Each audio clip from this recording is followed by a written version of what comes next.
Alright. Hello everybody, it's Captain Shane, and today we'll be flying this Flight Factor 757 from Ontario to Denver. I've got a friend that's going to fly back down with me tonight at 9 o'clock, so I need to get up there now.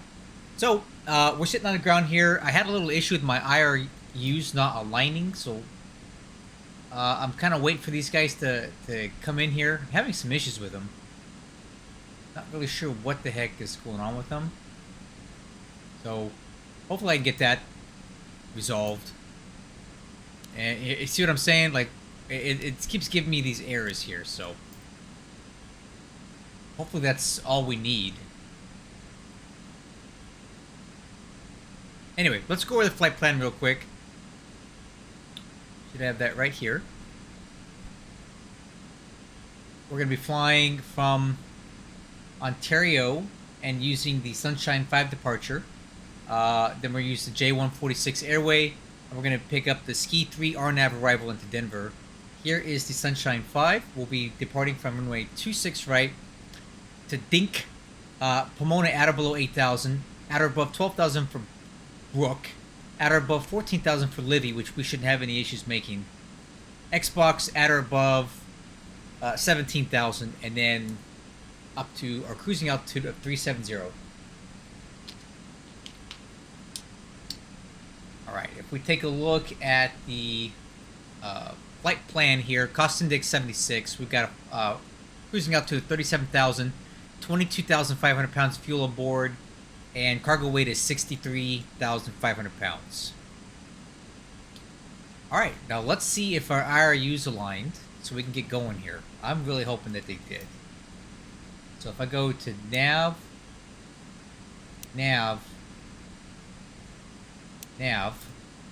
yes, we're good. Cool. Well, let's press on with our before start checklist before we fire up here. In the meantime, what I'm going to do is to get that ball rolling. I'm going to go ahead and call for the tug now so we can get him moving. Hey, Captain, let me know where you want this thing. No. Let's go to here, and then we'll go to here. Right there. That'll do it. Great news, Captain. Your tow's coming. Oh, great. Okay, before start pushback checklist. So, yaw dampers on, hydraulic pumps on, APU generator is already selected, external power off.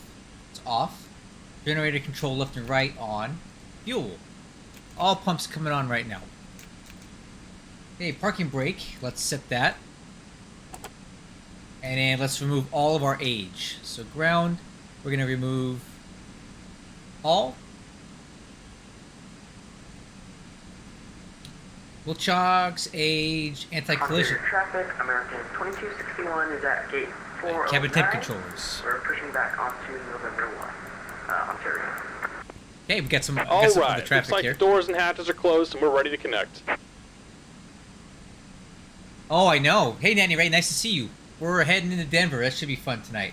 Okay, trim air and recirc fans on. Isolation on. APU and engine bleeds are all on. Engine start switch to both. Display set to engine. Clock. Alright. Let's go ahead and go reset and run. Push and start. We are cleared, but we'll go ahead and make an announcement. Ontario Traffic UPS Welcome aboard, Captain. Tows 953. connected. 5 Push and passengers start inserted. at the Go and kill the parking UPS brake ramp. when you're ready to Tail go. facing south. Alright. Push and start clearance is obtained. Let's go ahead and start pushing and starting. We're ready to go. Let's go. Parking brake off. Here comes the pushback. Light them up. Alright. Okay, we are cleared for engine start, crew. Let's start engine number 1. Okay, rotation N2. Oil pressure's coming up.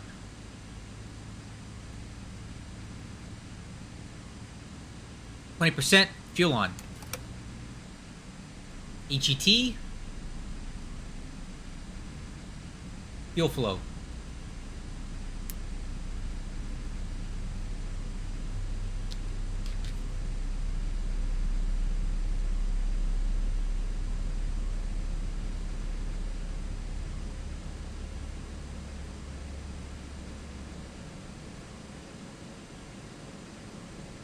Okay, looks like we got a good start on engine number 1. Let's go engine 2.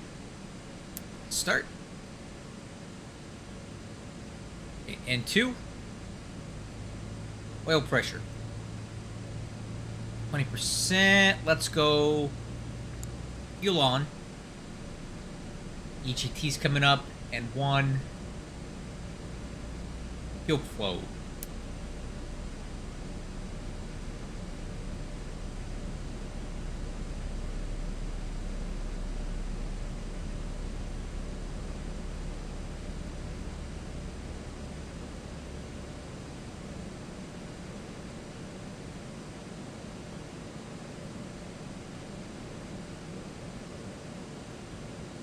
Okay, looks like we got a good start on engine number 2. Those are coming up. So at the start checklist, engine and wing anti-ice is not required. The packs are on. Just about APU done here. Go ahead and bleeds set your off, parking brake. Isolation off. APU is off, and let's set the parking brake. Parking brake set. And we're disconnecting the tow. Give me just a moment. Cool.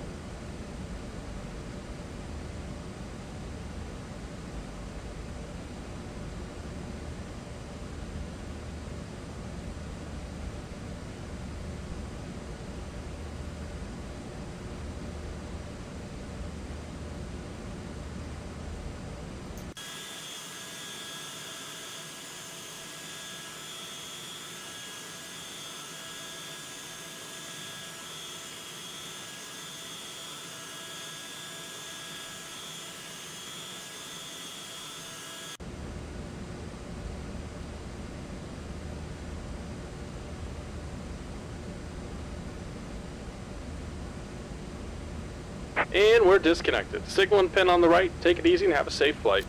Alright, we'll see you on the right. See you later.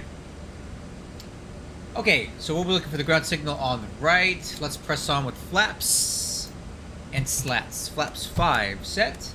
Spoiler handle armed. Stab trim is 4 degrees aircraft nose up, so we'll trim it down just a little bit. There we go. Takeoff data. V speeds. V1 is 148. V rotate 148. V2 149. Our reference speed is 134. Takeoff departure briefing is already performed. Radar 3 degrees up. Transponder TARA. Alright, and we don't need any lights. Display. We'll set the display to system. And let's call for our taxi, and then we'll get ready to go. Ontario traffic, UPS 953, taxi to runway 26 right via Yankee Whiskey, cross 26 left, and we'll hold short there. Ontario. Alright, taxi clearance is obtained. Alright crew, we are ready to roll. Let's roll. Okay, parking brake. Released.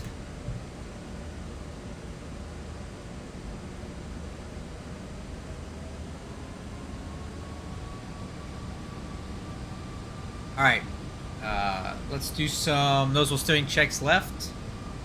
Check right. Brakes, check. Flight controls. Ailerons left. Ailerons right. Elevator up. Elevator down. Rudder left. Rudder right. Flight controls are checked free and clear.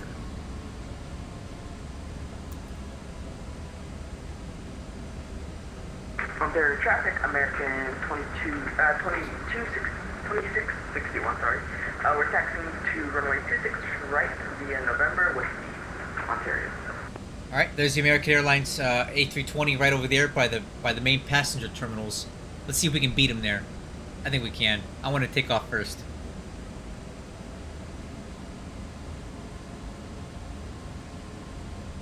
Alright, display, recall. Okay, no alerts. Exterior lights, we'll do those once I get out of this turn.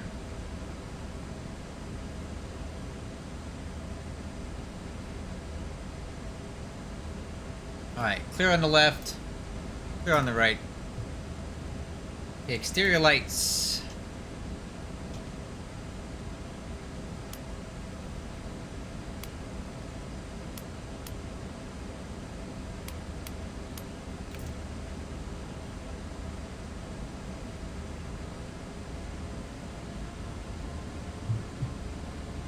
Okay, radar panel.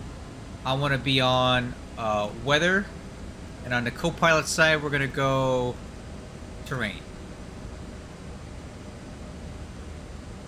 Ontario traffic, UPS 953, departing runway 26 right, Sunshine 5, RNAV, departure to Dink, Ontario. Okay, so radar is set, takeoff clearance is obtained, clear for takeoff. Let's arm LNAV and VNAV. Again, clear on the right, clear on the left.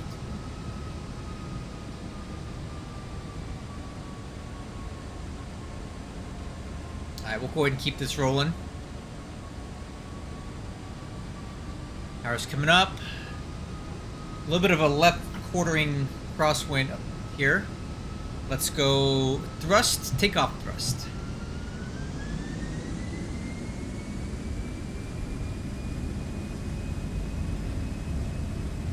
Thrust set.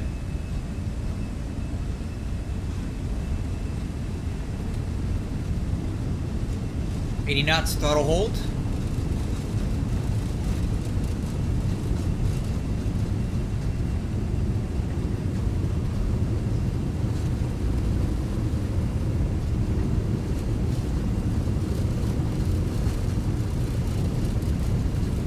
U1, rotate.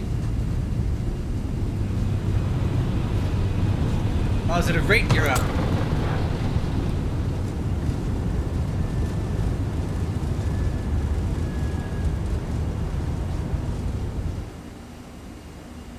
Ontario traffic, American 2661, taking runway 26 right for departure. We'll be doing the Raji for departure. Ontario. Okay, there's climb thrust.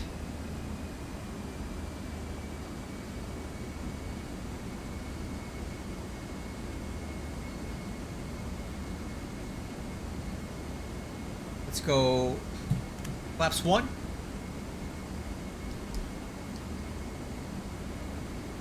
Okay, we're flying by hand.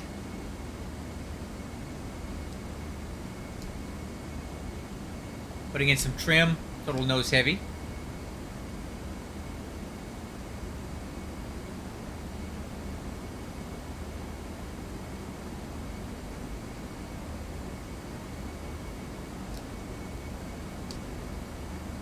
And let's go flaps up. Okay, trimming down a little bit. Coming right.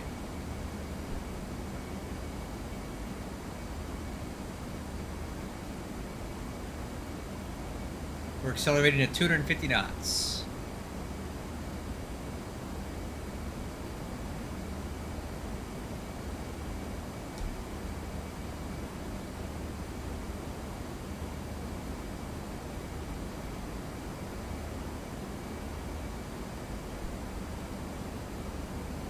Still got it by hand. We'll fly it up to 10,000 feet. How's that sound?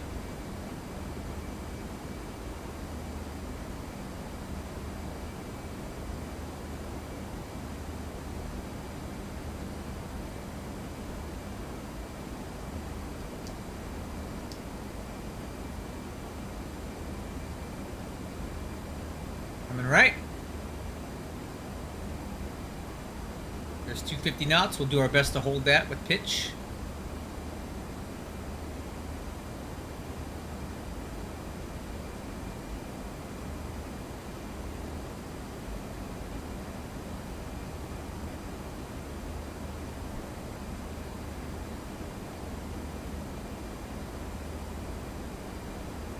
A little bit fast, correcting.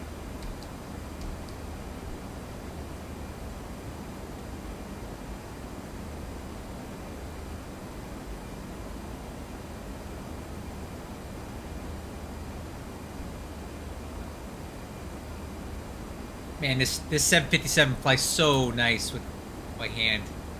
Hey, coming right. Okay, so we met Pomona at or below 8,000, and now we need to get to Brook by at or above 12,000, and that's to make sure we clear the mountains ahead of us.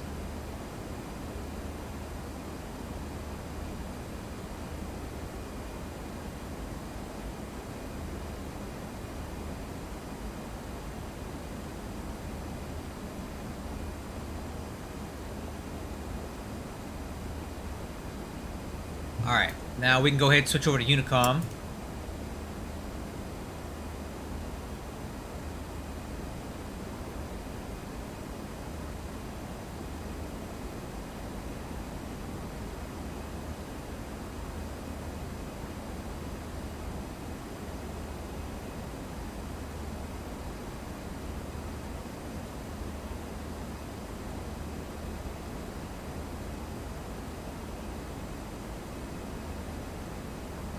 Okay, there's 10,000 feet there.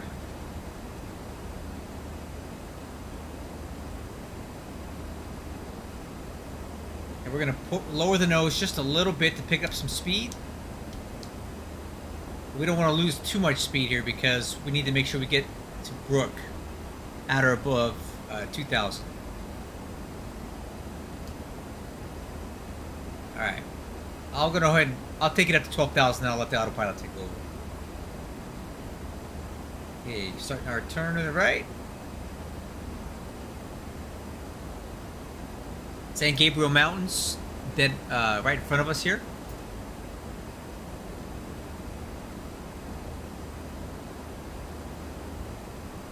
Well, we're just a little bit short of Brook there. Next time I need to climb a little bit faster.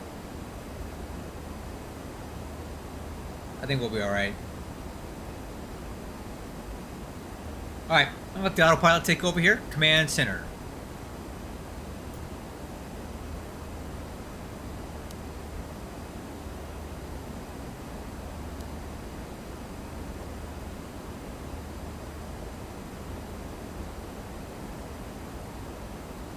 Okay, let's do our after takeoff checklist here. Nope, that's not what I want. After takeoff checklist, landing gear is up, lights out, spoiler handle disarmed, auto brakes off, flaps and slats are up, 0. Recall. FMC message for insufficient fuel, but I suspect that's going to work itself out as we climb. Exterior lights.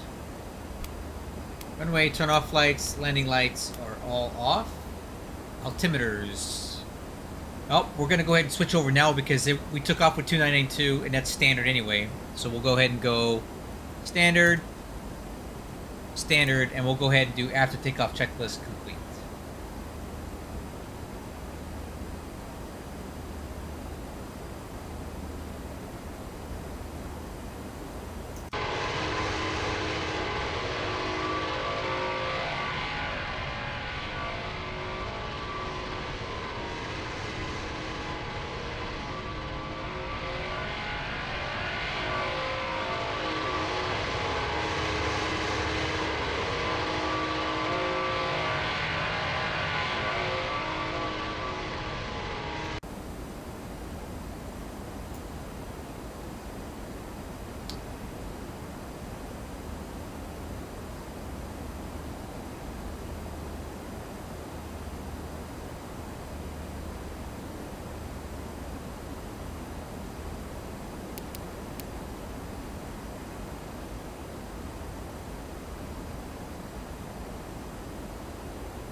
Little route update for you.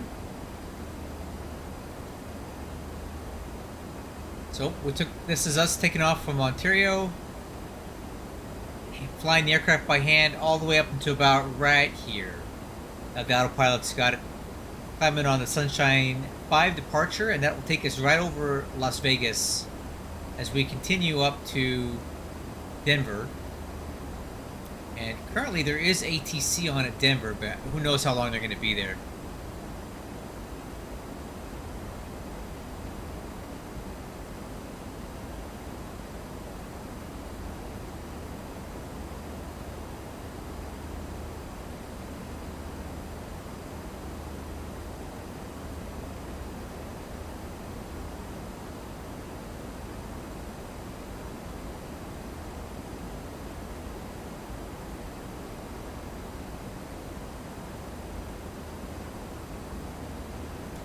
It's going to keep telling us insufficient fuel for a while, so let's go ahead and do this. We're going to go to the performance, and we'll put the reserve down to 8. We'll put it down to 7. That's not what I want, but I'm going to land with more than that. But we'll go ahead and put it down to 7 just so we stop getting the alerts for it. Okay, we're over 18,000, so flight level 190, climbing for 37. That should be Palmdale. Nope, that's actually Victorville, Southern California Logistics Airport, formerly known as George Air Force Base. You can see all the different aircraft that are lined up down there on the ground. That's actually a storage facility for a lot of retired aircraft. They get put out here because it's so dry out here in the desert that they don't really decay. So that's George Air Force Base right here.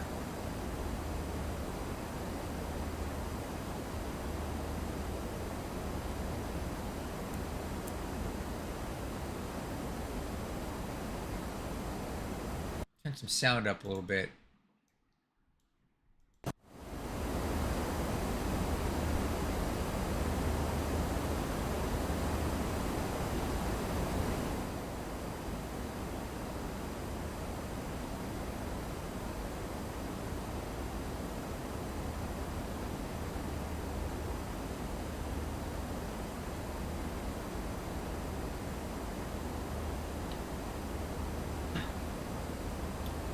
Okay, climbing through 215 for 370. This 757 climbs a lot slower than my MD-11, and I suspect it's not so much because of it's not that the 757 climbs slow. It's that the flight model in the MD-11 needs some work, and it climbs too fast. That's what I think it is.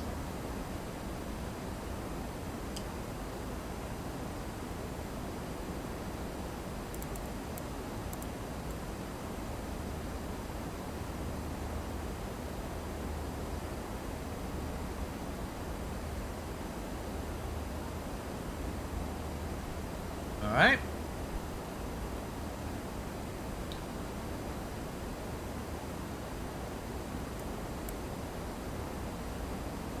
Come over here, put this on 80, and we'll go ahead and go back to weather on this because we don't need terrain.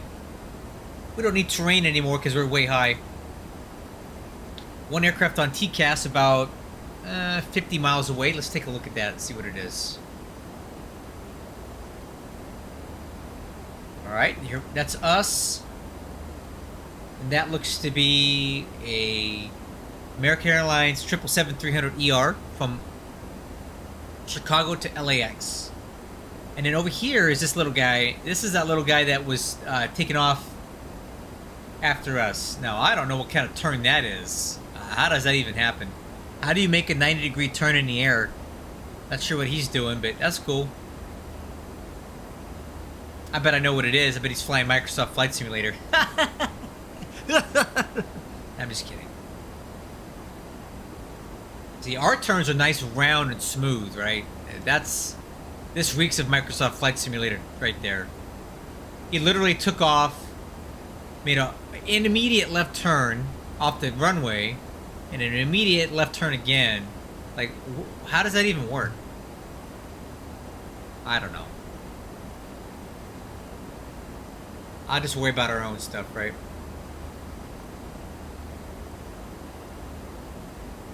And there you go.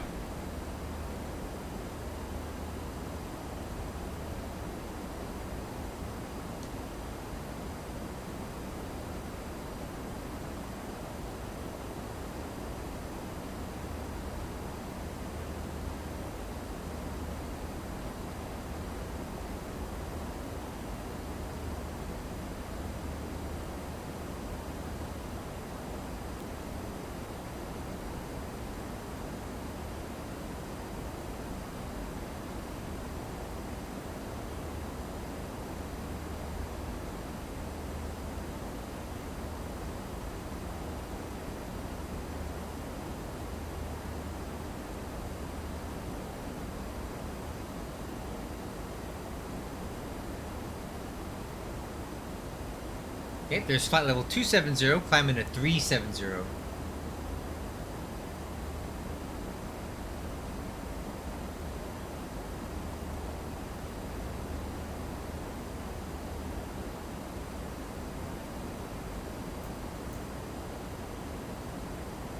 73 miles to top of climb.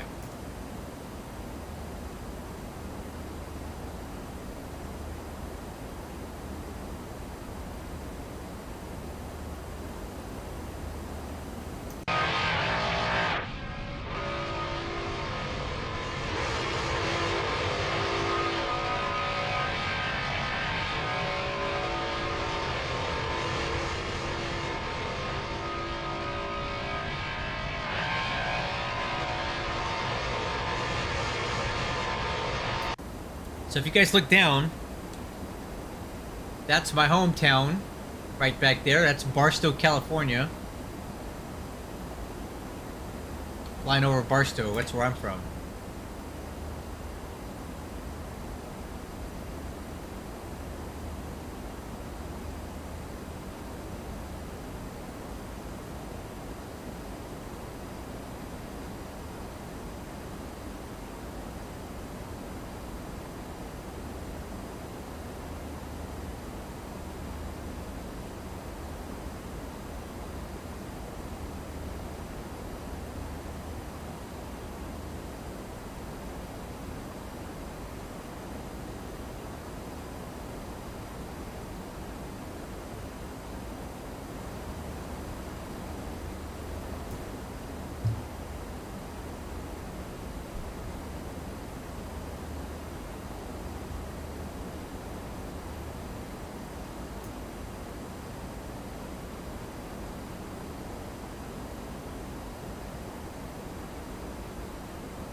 Okay, looking good. Let's see what Navigraph says about our flight today.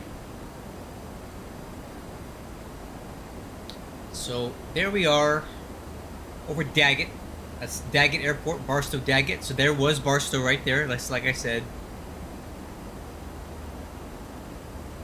And then that's Daggett Airport. We just flew over that.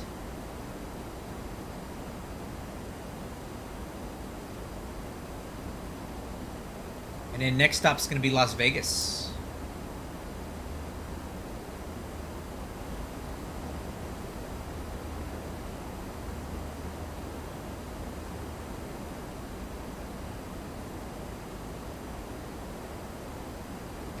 Yeah, I do. My mother still lives in Barstow.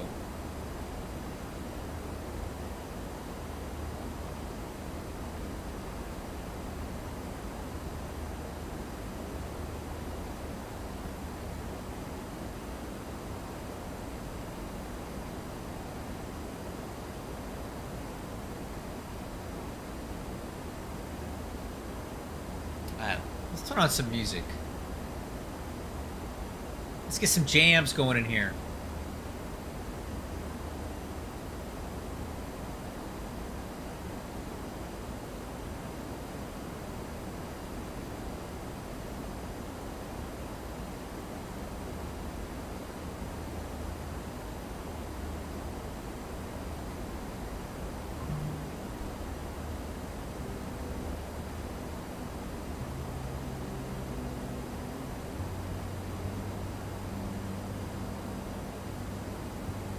Kind of loud in this 757. Let me see if I can turn that down a little bit.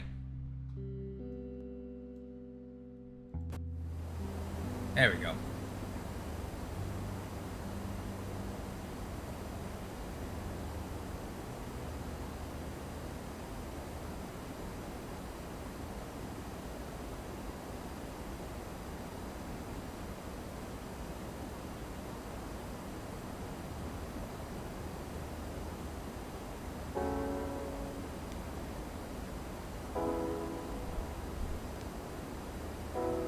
Alright, some flying music for you.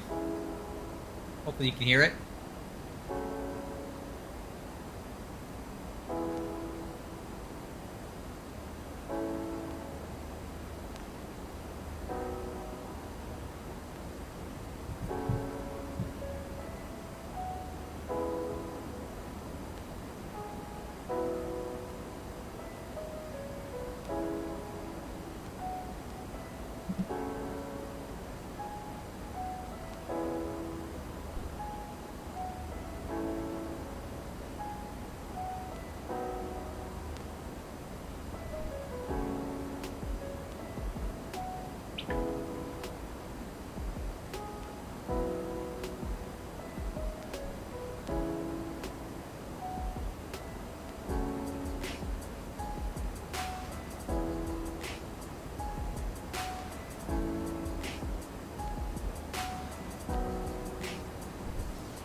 Okay, top of climbing about 16 miles.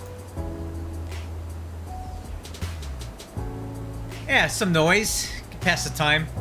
Unless you want to listen to the wind on the windscreen for 2 hours. I don't want to. I need something else.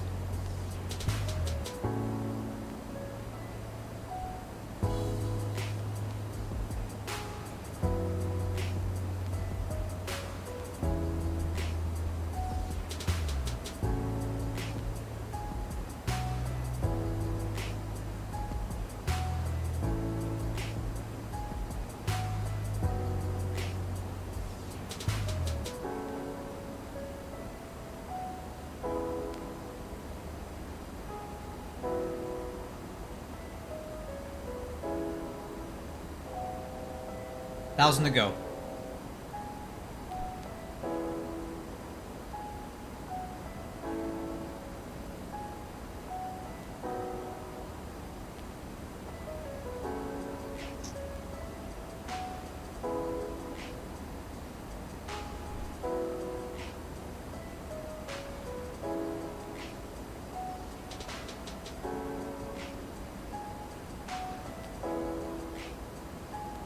Alright, here.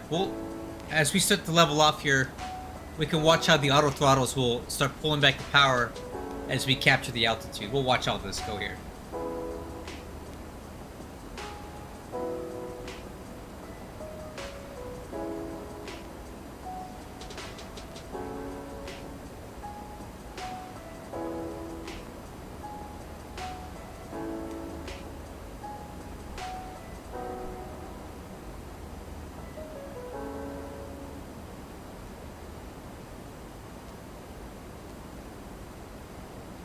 Okay, altitude capture is coming up here, so you'll see throttle's going to come back here as we start pulling back the power to maintain the speed and altitude, and then it will adjust here. If it pulled it back too much, it'll start adding some back in to get back to our cruise speed of Mach 0.813.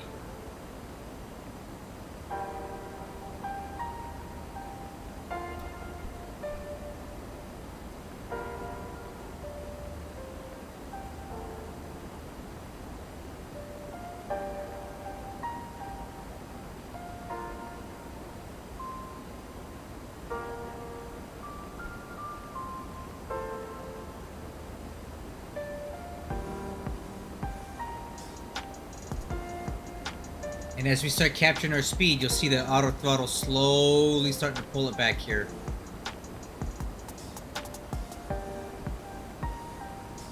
So it gets it just perfect.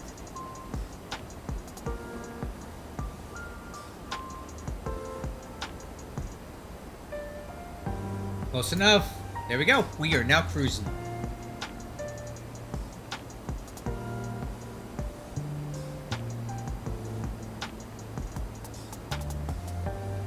Alright, so let's see how long we got here. So it's saying that we're going to be to Denver at 0204 Zulu. That doesn't seem right. It's an hour and a half. That does seem a bit long, doesn't it?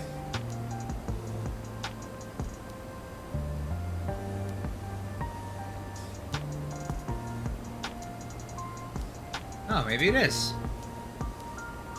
Let's see if Navigraph agrees with that. See, distance to destination, 589 in an hour and 14 minutes. So there's something wrong here. What am I missing on this?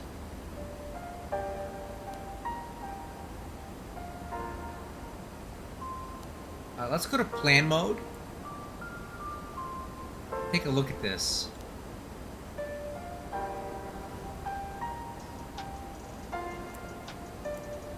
Yeah, distance to go makes no sense. 930 nautical miles? How could that be? Alright, so we'll go look at this page. So let's go through every fix here and make sure there's nothing that's messed up. Bump. Snow. Bowl.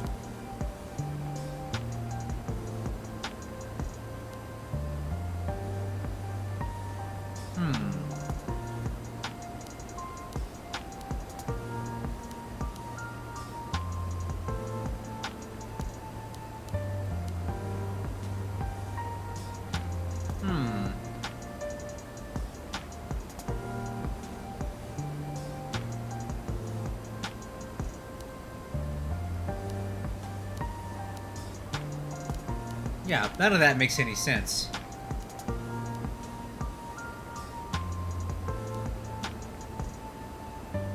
I don't know why it's saying that.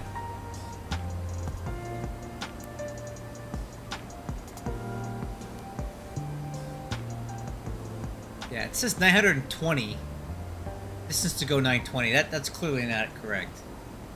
So I don't know why that says that, but our ETA is 0151 Zulu with 573 nautical miles. It's almost like this is reading like kilometers or something. It doesn't make any sense. I wonder if there's something we can look at in the setup here. Let's go menu, settings.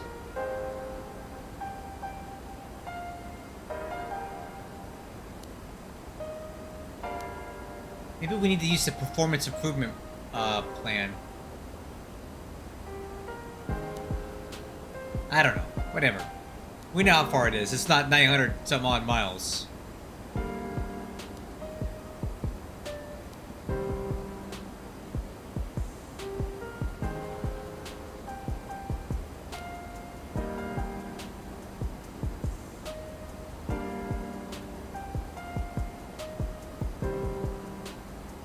Whatever.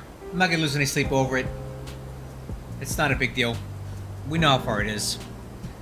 Anyway, coming up on Las Vegas here in about 18 miles.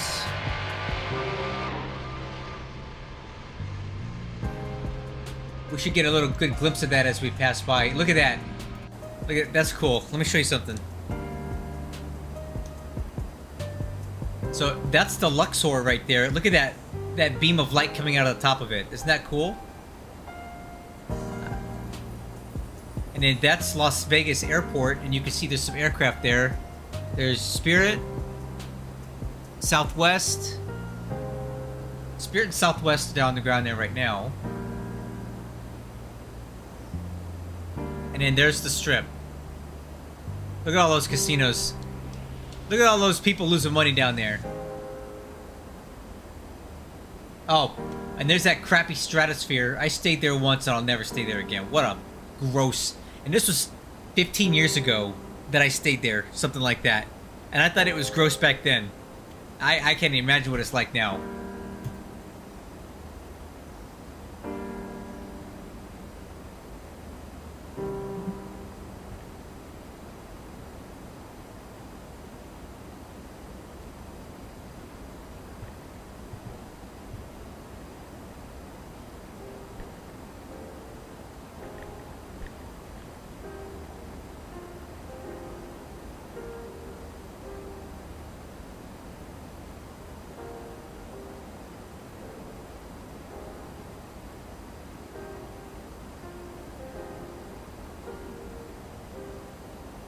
Alright guys, tell you what, I'll be right back. I'm gonna get myself a beverage.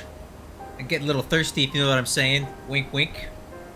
Be right back. Listen to some music and I'll give you some nice cockpit overlay view here.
Hey everybody, I'm back. I got my drink. I got some snacks here. Malps, nice to see you. Welcome aboard. We're flying to Denver right now. Just passed over Las Vegas.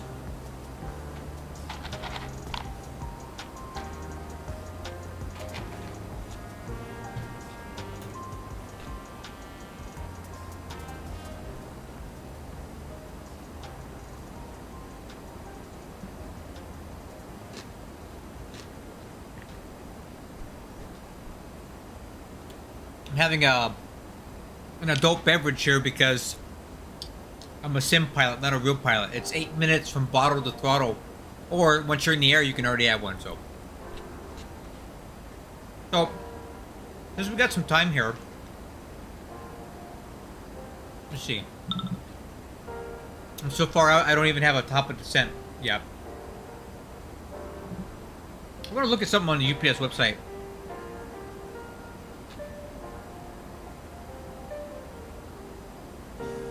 I was gonna fly an MD-11 tonight, but when I went to grab one, there were none at Ontario, and that's a little surprising to me. So I'd like to see kind of where they're at tonight. Kind of bummed out. I haven't flown the MD-11 in a while, and I wanted to, and I had to take this because that's all there was. Let's go to aircraft hangar.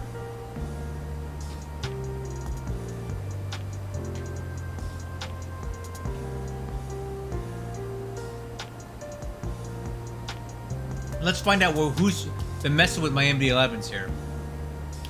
Okay, so we got one up in Canada, 2 in Cologne, 1 in England that needs to come home. There's 1 in Denver. Okay, well that's good to know.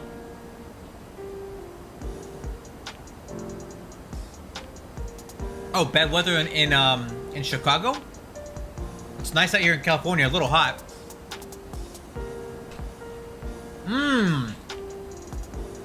Look at this. 3 MD-11s in Dallas-Fort Worth. That's kind of a waste.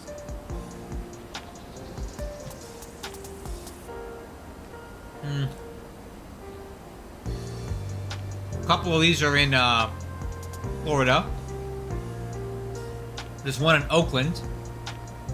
There's only 2 in Ontario, and they're both booked up, so I couldn't fly them. 1 in Chicago. 1 in Pittsburgh. Who goes to Pittsburgh? Ugh. There's only 1 flyable in Louisville. Man, our aircraft are scattered everywhere.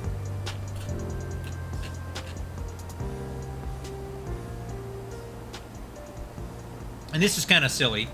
Well, no, okay. There's 4 in Anchorage right now, and 2 of them are flyable. 1 is booked. I'm hoping it goes back to Ontario. We got 1 in Honolulu, 2 in Honolulu. That's kind of dumb. All right. Look at this.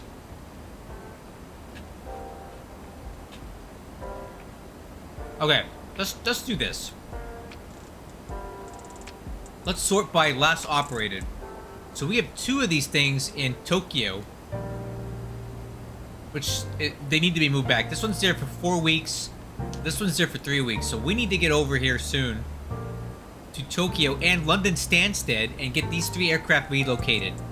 Also got one that's been sitting in basically Seoul, Korea for 3 weeks. So we've got 4 MD-11s for UPS right now that are at far-flung reaches of the route system, sitting there collecting dust.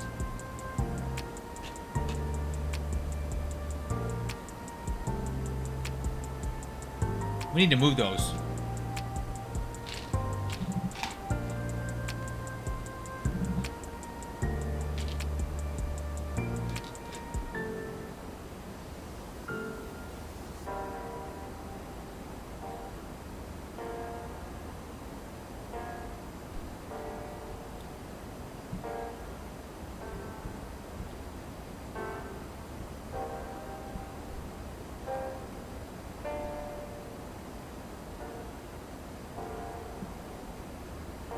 Alright, so that's what I'm looking at here.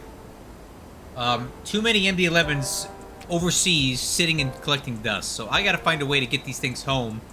It's gonna be kind of a hard to do with my timeline, with with my free time, because these are big flights. So London, Stansted, Tokyo, Seoul, Korea.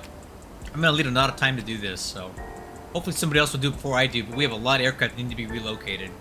So there's where all my MD-11s are. They're overseas.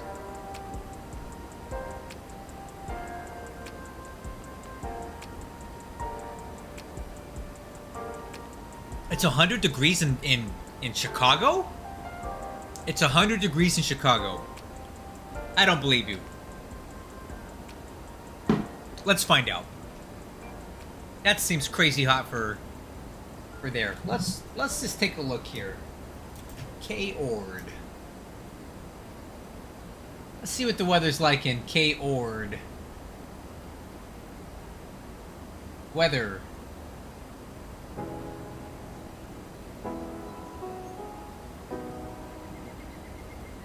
Oh, wow. A lot of wind. 13 knots, gusting at 28 coming off the Great Lakes there. Temperature 77 degrees, huh? 100 degrees. I see. It looks like it's 77 degrees in Chicago right now. But the wind, pretty gusty. So K-Ord is here. And the wind is coming off the, basically off the Great Lakes here. What is this thing? Lake... I don't know, Lake something or another, I don't know. Lake Superior?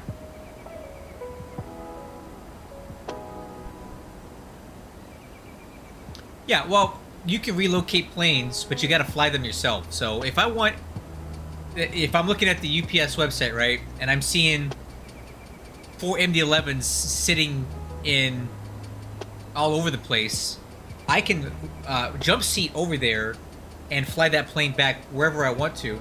Hey, what's up? Let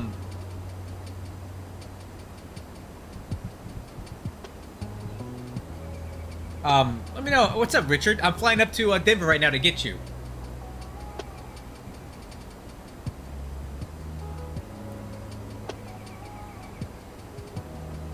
So I was just ranting about MD-11 scattered all over the place, but so how it's supposed to work in this airline, and this is what I was told by my bosses here, is that there's allegedly a guy who's an MD-11 fleet captain, and his job is to go and relocate aircraft that have been sitting in places and it hasn't been moved in about a month.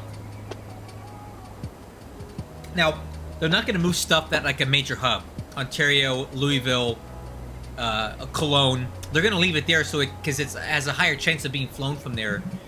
But this place like Tokyo, right, Haneda, it's a dead-end airport, right? There's only a couple ways in and out of there. So you kind of have to get it out. But this guy, for our virtual airline, who is our fleet captain, has not flown an MD-11 in 6 months. I checked his records, and it's showing him as retired. Okay, I don't know what's up with that. It's not my place to speculate. Internal politics, business, senior management stuff, I don't know. But clearly that gentleman is not doing this job, and that's fine. I don't know what his real life circumstances are. I don't want to speculate. But I can do it. So I am an MD-11 guy, and I want to move our aircraft back where they need to be. So I will get in there, jump seat over to Tokyo whenever I can, and I'll fly these planes back myself. And there's nothing that stops me from doing it. It's a revenue flight. It's not a special, like, it's not like, what's the word I'm looking for? It's not like it's a ferry flight with nothing on it, right? You carry cargo on this flight, so it generates revenue. So theoretically, there should be no reason why I can't do that, and I do it. I'll just take it upon myself to relocate these aircraft if the person who's supposed to be doing it isn't able to do it right now. That's all I'll say about that.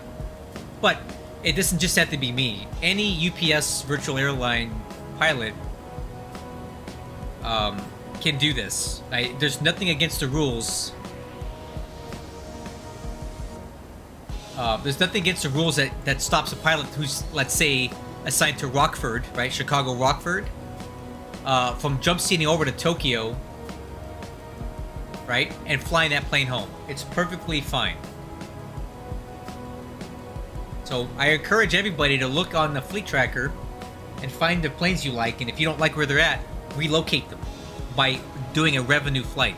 It's perfectly cool to do that.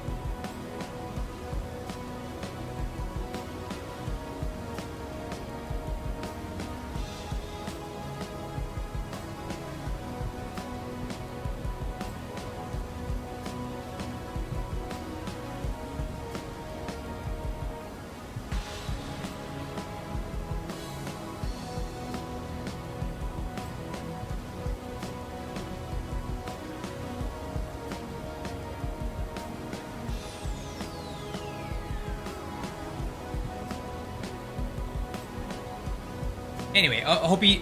That's just internal, like, UPS business, right? But I don't mind talking about it because some of you guys might be interested in how virtual airlines work and how our system works, which I think is pretty cool. I like I like feeling like I'm flying something that matters, like a tail number. Let me give you an example of what I mean.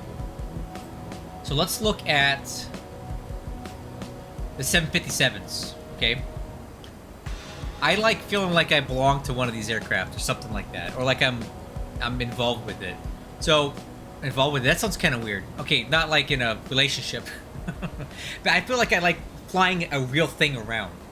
So for example, you'll notice November 401 UP. That's the aircraft, my 757. Check this out.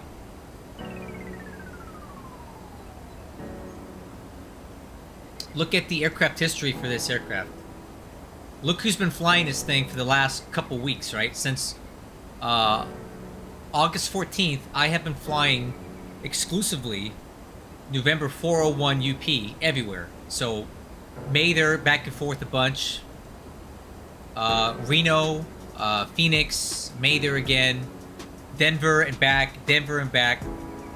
I've been the only person flying this aircraft for the last 2 weeks, and it's kind of cool to me that I feel like I belong to this aircraft and that I'm moving it around and it's a real asset. It's not just some random thing. It's a real aircraft that I'm flying, and it helps with the immersion.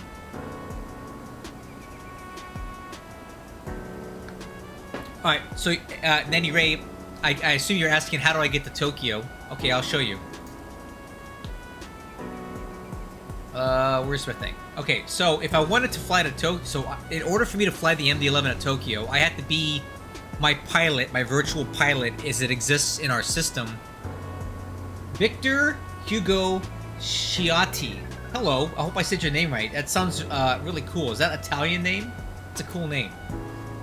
Alright, in order for me to do that, you go to our Flight Operations Center, and then you can do a thing called a quick reposition. And you basically decide what airport you want to relocate your pilot to. So if I wanted to relocate to RJBB, I would click that and click get jump seat. And then in our system, it would transport my pilot's location from where it's currently at to where I set it to go. It's called jump seating. And real airline pilots... I'm Brazilian. Oh, you're Brazilian. Yeah, that sounds like your last name sounds very Italian, but that's cool. I know there's a lot of European influences in Brazil. Is that like a Portuguese name? Sciatti? It sounds Italian.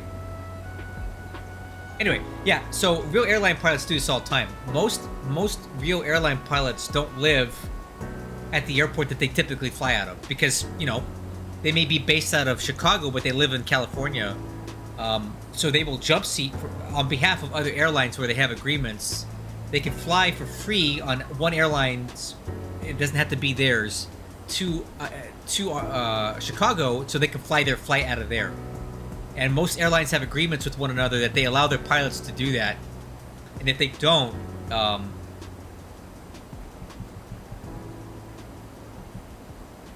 this whole airline thing would fall apart. Because most pilots don't live where they're domiciled, right? They live way far away from there. And if these pilots had to pay out of pocket to get to their airport to fly out of, they wouldn't do it. There'd be no pilots. So every airline kind of accommodates other airlines' pilots by allowing them to fly for free on their aircraft, and then it's reciprocated. So if a UPS pilot needs to get to Chicago, he can hop on an American Airlines flight, and they'll fly him there for free to Chicago. And if an American Airlines pilot needs to come back to California, UPS will allow that guy to hop on board, and they'll fly him back for free.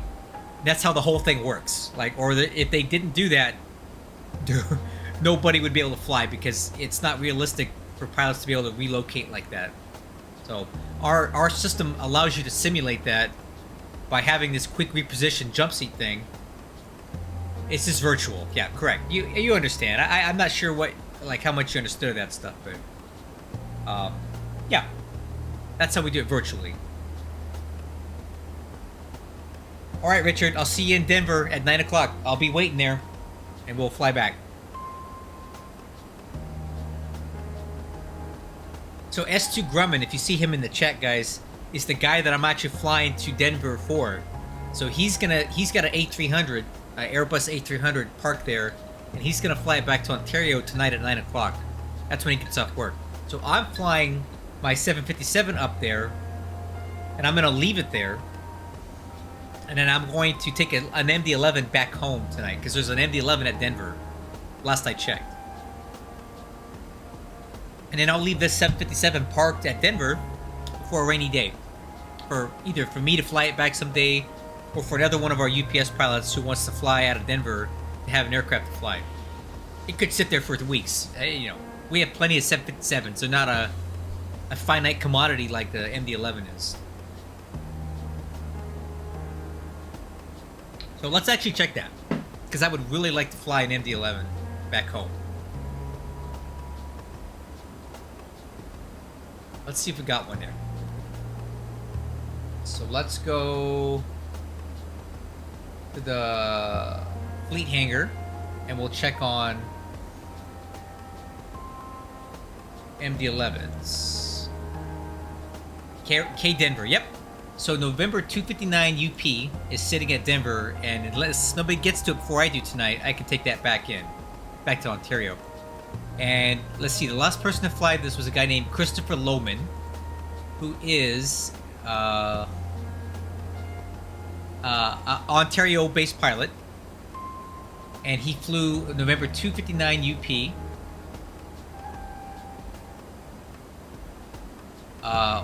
What is this? Bank angle exceeded 30 degrees. What the heck? Yikes. He saved it at the last second there, and he had a reasonably okay touchdown, 247 feet per minute. That's okay. It's not horrible. I've had worse. I've had worse than that. So that's about average. And he flew this aircraft from Ontario to Denver, so I'm going to take it back tonight, unless he gets there before I do. And if he does, no problem. I got a 757 I can come back on. It just is a lot slower of an aircraft.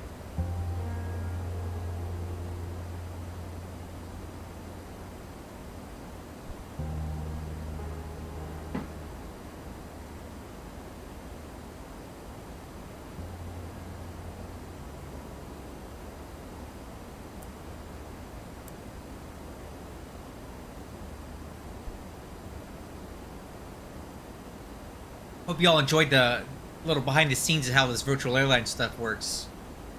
I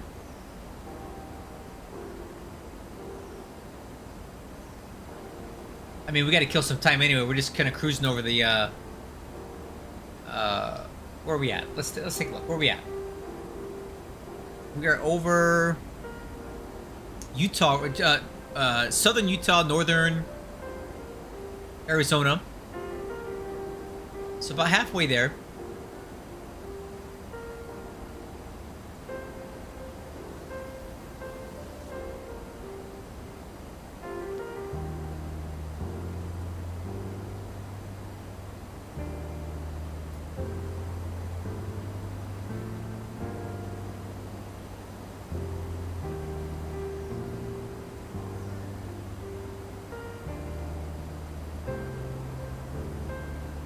All right.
crew will be right back. One moment, please.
All right, I'm back, guys. Thanks for your patience. My daughter left something from she went to school and she left something at the house. She had to stop by and get it, so I went out to talk to her real quick.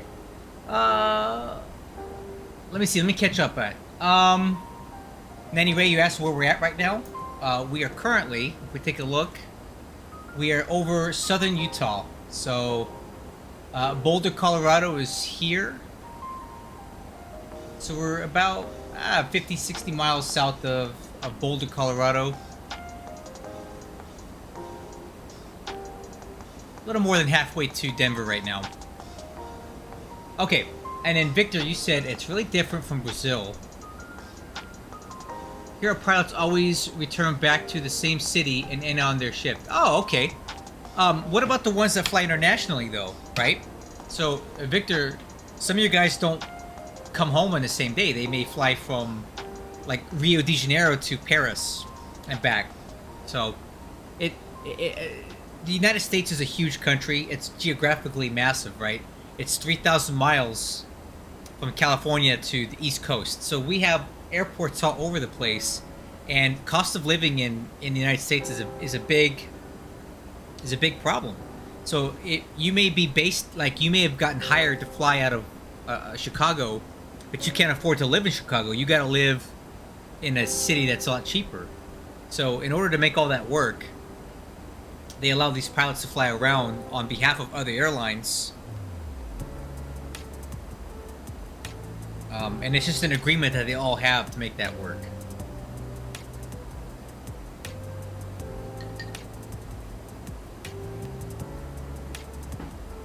And one thing to consider is, in the United States, there's probably 10 times as many commercial pilots as there are in Brazil. We have major, huge airlines. You know, the United States is like the hub of aviation globally. So we've just got pilots all over the place, and they need help getting to and from places.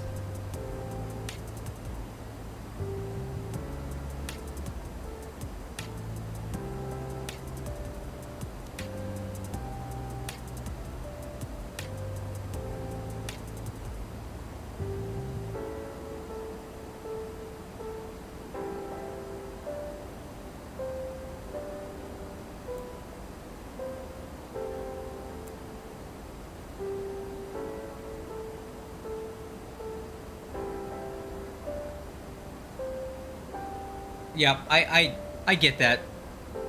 I understand what you're saying, Victor. Hey, I don't know like what your job is or what your, what you do, but I obviously that ATR 72 that crashed a couple weeks ago has been in the news quite a bit. Um, what are they talking? What are they saying about that in Brazil about that crash? My personal theory is that I think it was icing related because the aircraft seemed to be flying in an altitude that is very prone to icing, and those ATRs have a known history with icing problems. Like, what are people saying in your country about that crash? Because obviously it was worldwide news.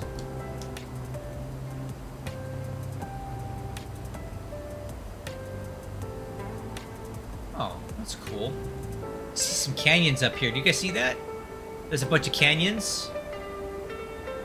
Look at that. That's cool. What are all those canyons up there? Oh, check this out. Glen Canyon National Recreation Site, Bullfrog Basin. That's cool.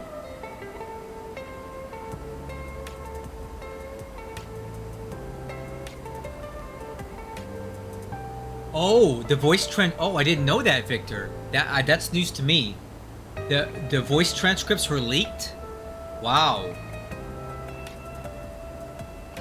Oh, wow, that's news to me. I haven't even heard that on the main news in the United States. So the pilots didn't understand what was happening. Wow. That's crazy. So they were in that flat spin heading down to the ground and they didn't know what had caused it. Wow. That's interesting. I'm actually glad you shared that with me. I had no idea. As I've heard nothing about the transcripts being leaked at all. Wow. They didn't know. Well, I'm gonna stick with my theory that it was icing related, but I have no proof of that yet. It will take some time to determine.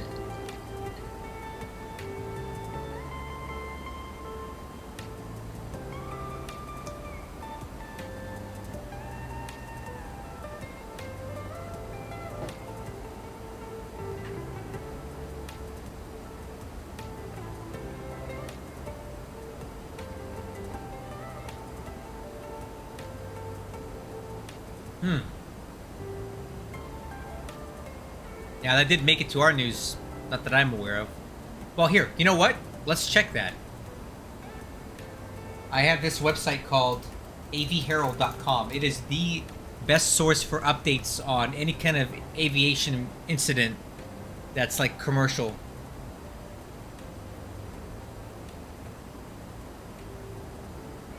Oh, it War in the Pacific. Yeah, man. That's primarily what I do. But I do like the flight sim, and I figured I would share this stuff every now and then. Alright, let's see what we can find out about that ATR.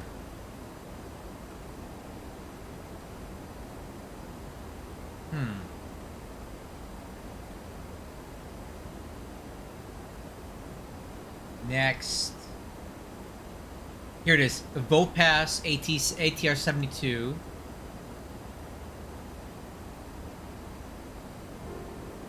Oh, wow, look at this.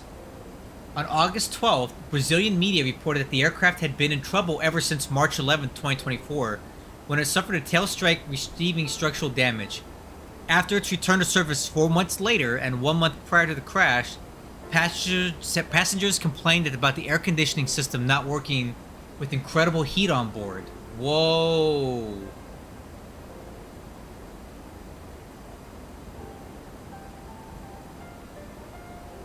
Wow, I don't know if that's related or not, but look at this. On March 11th, this same aircraft was involved in a tail strike. I did not know that. Let's click on that. Okay, so the same airplane that crashed 4 months later,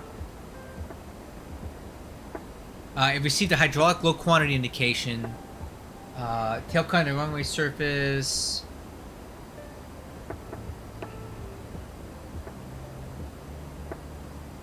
Wow. A test flight was conducted. Return to service. that during the flight, from cabin pressure was lost. Return in the same passengers air service on July 13th. Wow.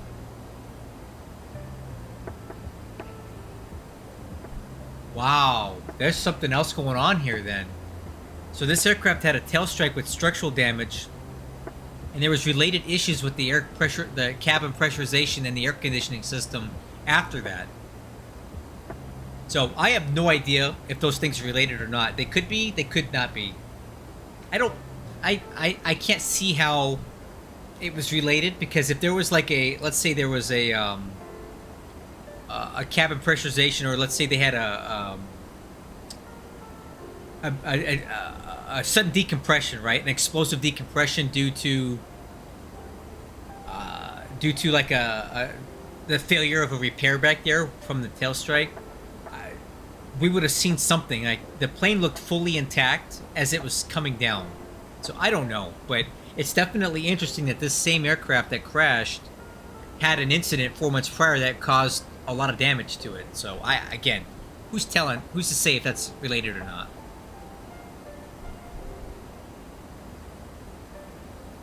Right. Yeah, Victor, you're right. It did look like it was definitely in a stall. That stall was very indicative of a flat spin kind of thing that tends to happen with, with aircraft like that.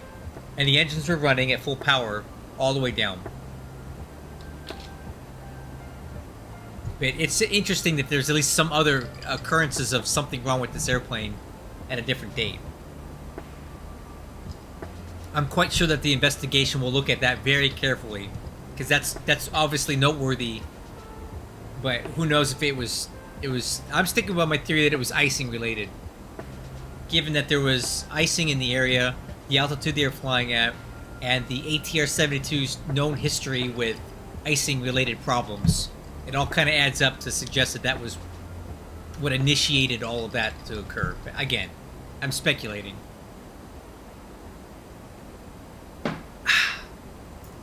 Alright, how we doing on this flight?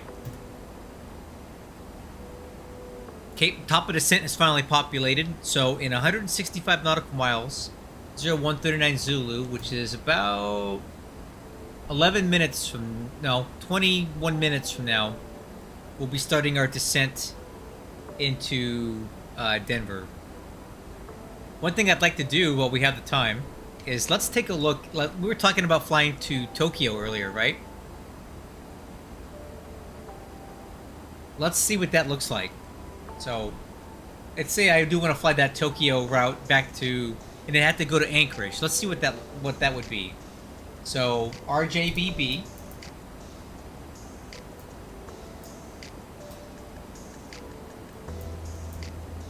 Oh, no. Sorry. UPS 999 RJBB to PANC, which is Anchorage, because that's the only where I can really take this plane. On an MD-11. Alright, so that's what the flight would look like. Over the Pacific Ocean, north of the Aleutians, and this would be a 7-hour flight from... Did I call it Tokyo? Haneda? That's definitely not Haneda. That's, what is that airport? It's like an island built out here. That's kind of cool. Whatever that is. What is RJBB? That's not Tokyo. Oh, Kansai. Kansai Airport. Okay. So from Kansai to Anchorage would be about a 7-hour flight in the MD-11. Fuel planning. I'm guessing about 170,000 pounds of fuel for that. So I would need to be able to have 7 hours of time to do this.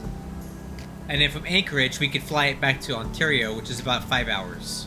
Or over to, uh-oh. You guys hear that? I heard a click. What clicked? I don't know.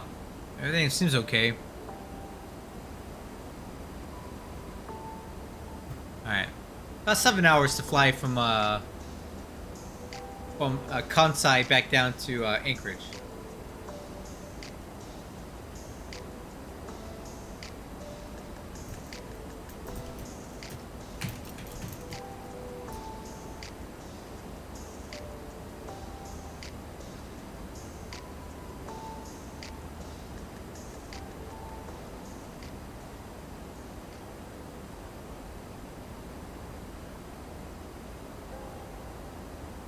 Oh, would you mind posting the link? I could always run it through a translator. I'd like to see what your story said because it's very interesting, Hugo. What you found. I'm sorry, not it's Victor. Not that Hugo's your middle name. Victor.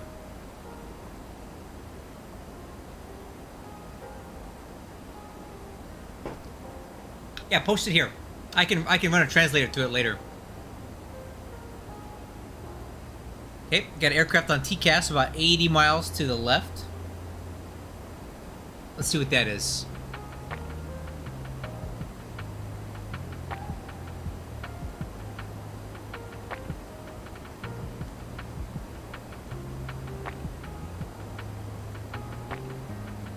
Alright, so it looks like it's a United Airlines Boeing 787-900. So a Dreamliner. About 80 miles to the north. Still no ATSC at Denver, but quite a few aircraft operating here, so we're going to need to be very careful communicating with everybody on what our intentions are. I intend to land on 17 right, because our parking is down here at the bottom of the runway. We'll talk about it more in a little bit.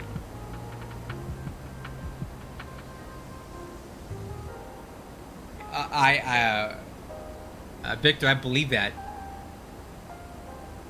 it would be a crime because this is a active investigation with potential criminal concerns with what has happened on this, right? So to have that transcript while there's an investigation. Oh, they even have the name of the pilot? Oh my god. They normally don't even release that in the United States. So in the transcript of the black box audio, it is recorded that when the co-pilot,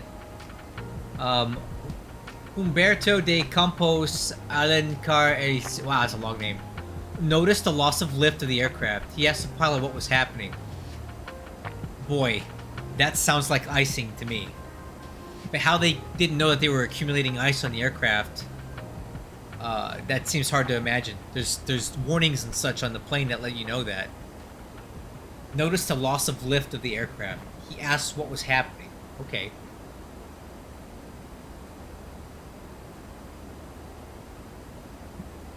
Thank you for translating for me. You speak better English than I speak Portuguese, I'll tell you that. He then stated that it was necessary to increase power to stabilize it and prevent the crash. There was 1 minute between the detection of the altitude loss and the plane's impact with the ground. Wow! They had 1 minute to react to that. So he noticed that the aircraft was approaching a stall. Okay. During this interval, the audio proves that the crew tried to react, according to the investigators. The recording ends with screams and the sound of the plane crashing to the ground. Oh my god. Oh. That's terrible. That's terrible. So they noticed that they were about to stall. They tried to push up the power, but I think it was almost too late at that point.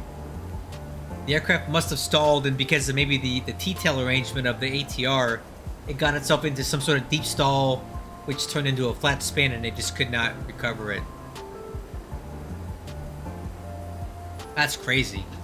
Yeah, I did not hear any of this. None of what you're saying is being reported in the American media, for sure.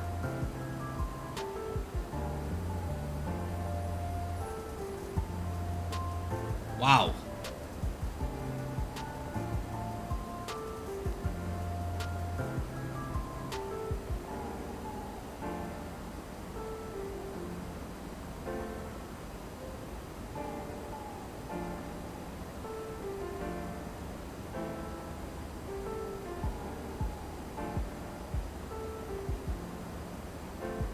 Yes, stalled. You spelled everything correctly. You're like I said, Your English is 10 times better than my Portuguese ever is, so you don't need to apologize for any of your spelling. It's 99% perfect, Victor. I wish I could speak Portuguese 1/10 as good as you speak English. I can say obrigado. That's about it.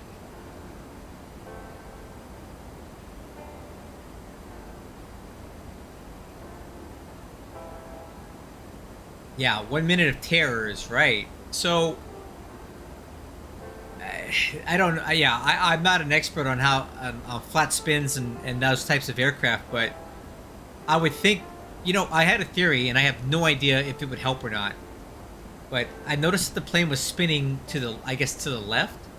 I wonder what would happen if they reduce power to idle on the right engine and increase power to maximum on the left engine to see if that asymmetrical thrust could stop the spin. I have no idea if it would or not. It was something that I was thinking, like, I wonder if that could work.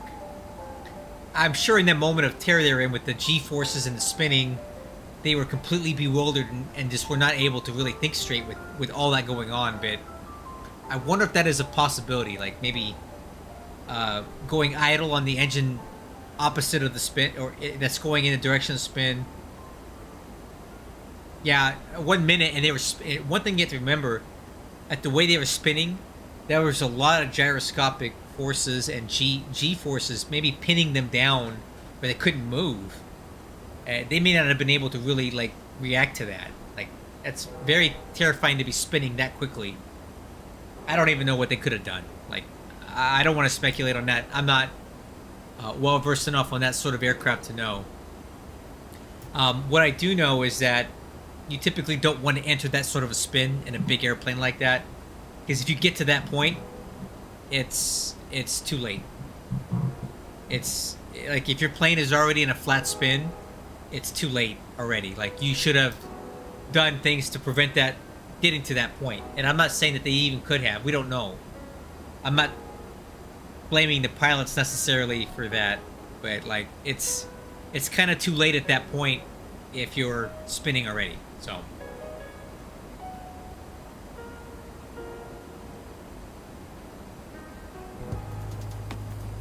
it's a great discussion, though. Victor, I'm really glad you showed up with all this information, because it has really made this time pass. We're only 80 miles from top of descent now. I've been kind of preoccupied talking about this. You seem to have access that we don't have.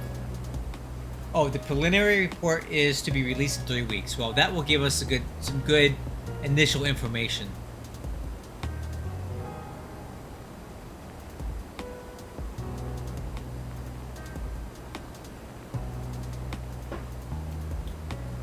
Anyway, since we have a few minutes here, let's start going through our descent and approach checklist. So, landing data. Let's do some landing calculations here to see what we need.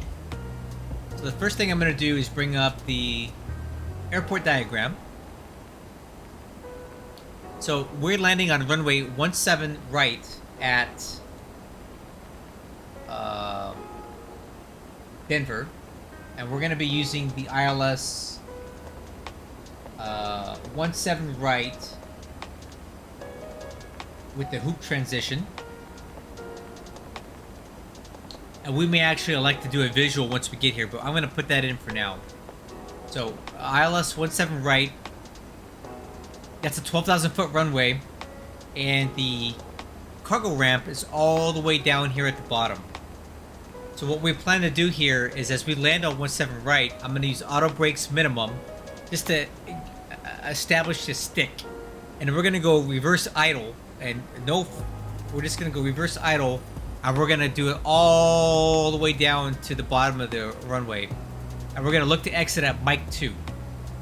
So, landing with minimum auto brakes, probably pop those off quick, reverse idle, all the way down to Mach 2, and then we'll take Sierra Charlie to the cargo ramp, and that's where we're parking, down here. So that's the plan. It looks like our approach speed is going to be down to about 130 knots. So what I want to do here is, for our approach speed, I want to add half of the wind to this, like an additive. Hey, Blast Rocket, nice to see you. We're just talking about arrival stuff here since we have time. We're talking about landing data. So our VREF is going to be 130 knots for our landing weight, but I like to add some additive to that. So if we look at this, let's look at the weather at Denver. Arrival weather is 120 at 13 knots. That's actually a little bit of a quartering crosswind here. 120 at 13 knots, which will give us a 9 knot headwind. So let's add half of that headwind to our approach speed. So let's call it approach speed is going to be flaps 30 at flaps 30 at 134 knots. So that's the speed that I want coming in. Approach speed is going to be 134. Alright? And again, reverse idle, auto brakes 1. Approach briefing. Okay. So, we are flying the Ski 3 arrival. Ski 3 RNAV, right? We're currently here. Our first altitude crossing. Apison at 270. Ski at 220. Big G or whatever, Big D at 210, 250 knots. Telluride, 17,000. And then we've got Quick at 11,210 knots. And from Quick, we'll start descending, and I'm probably going to cut this corner here and do a visual approach into 17, right? So we'll see how that goes. So that's the plan here for the arrival. Radar. Let's go ahead and start tilting that 3 degrees down.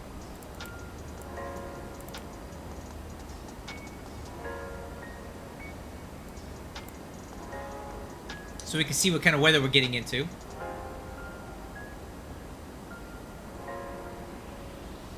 Decision height. Alright, so we're going to be looking for the ILS 17 right approach.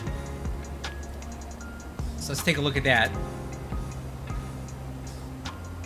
So we can take it all the way from Hoop, but I'll probably cut the corner on this, maybe near Jomag, and fly visually in. But we'll back it up with the ILS. The decision height for the ILS is going to be 5592. So let's go ahead and put that in right now. 5592. So Barrow, we're going to turn our minimums to 5592.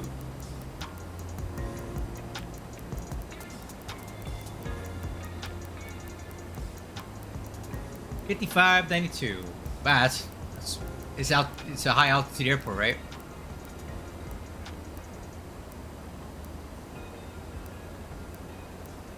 Okay, decision altitude is set. Our minimum descent altitude is going to be 9,200 feet. So within 25 nautical miles of the Denver VOR, we cannot descend below 9,200 feet. Okay. So decision height, minimum descent altitude is checked and set. Seatbelt sign is on. And then we're down to the line at altimeters. We can expect altimeter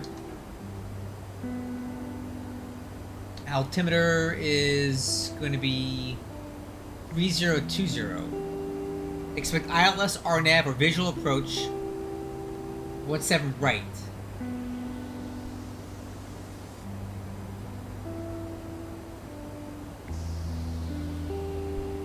Okay. Cool.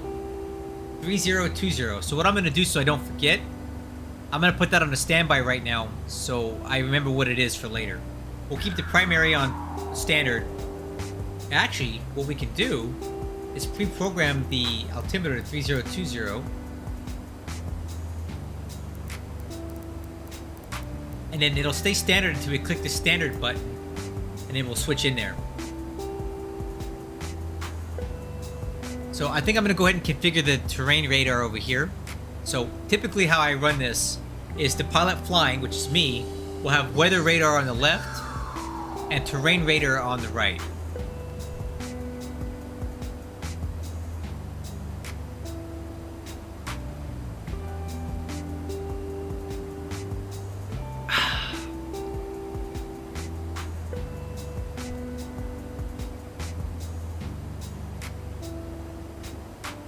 Oh, Victor, thank you so much for showing up. I really enjoyed our conversation. You taught me. I learned a lot about this accident that we would not have access to. I look forward to talking to you on the Discord. War in the Pacific. I can help you out, man. So thank you for stopping by. I really appreciate it. We'll talk soon. Nice to meet you, Victor. Cool dude, man.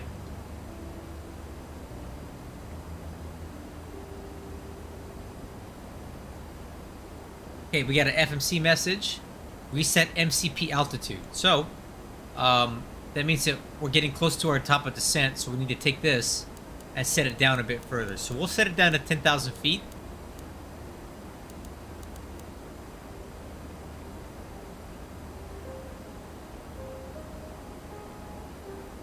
Yeah, I do have information about the ATR. Yeah. Sure, there are other information about the ATR that might... Well, if you have it, put it on my Discord. We have an aviation channel on there. I'd love to hear what you got. Share whatever you'd like to there. It's called Aviation Military Political Discussion. If you've got some information about this accident, I'm sure there'd be lots of people on the Discord that'd like to hear about it.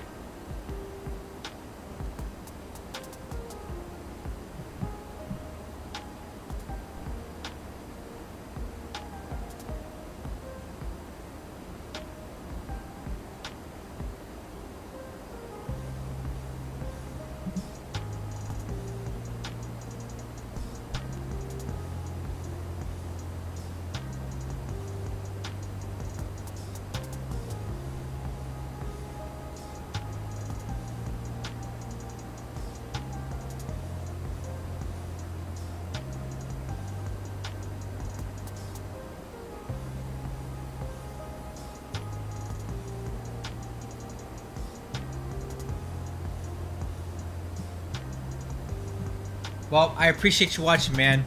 I hope you're enjoying it. So, my main opponent, Macho, is back from his European vacation, and I'm hoping to get a turn tonight. And I think it's going to be really good.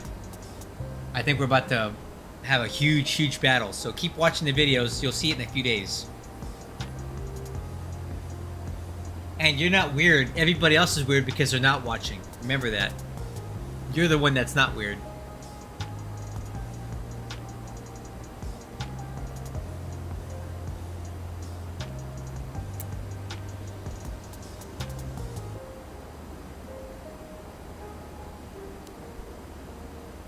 Okay, crew, we're starting down now.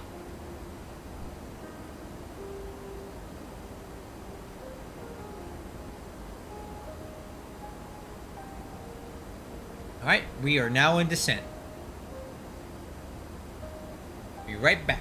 I'm going to take this opportunity to hit the latrine one last time, because I'm not going to have another chance again when we get there.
Okay, how are we looking here?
Okay, looking good on the profile. More or less on the descent path that we want.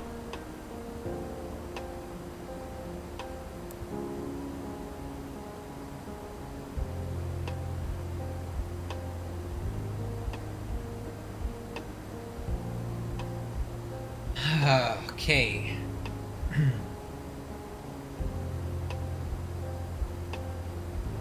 Let's take a look at how we're doing on the progress on this.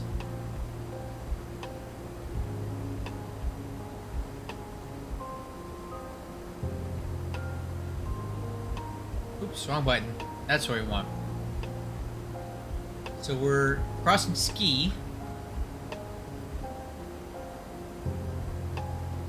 And we're hitting a big BG, big D.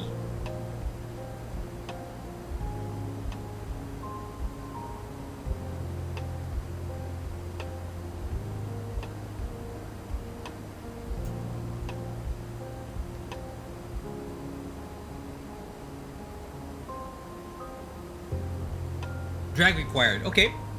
So we're coming in a little too fast here, so we're gonna go ahead and put him some speed brake. See that right there?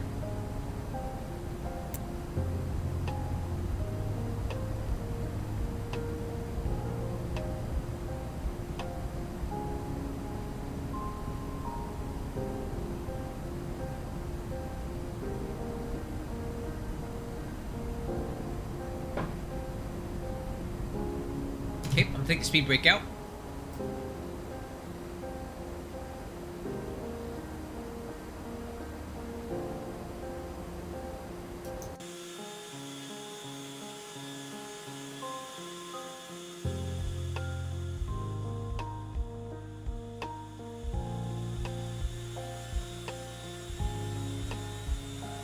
Yeah, sunset.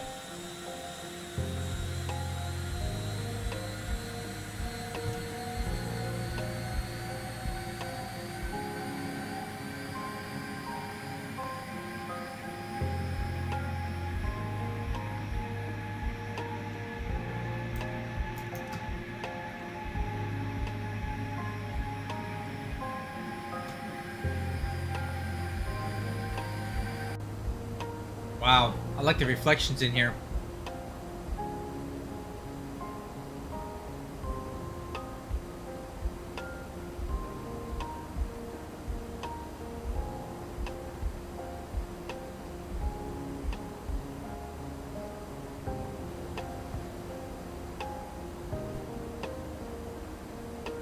Beautiful lighting, isn't it?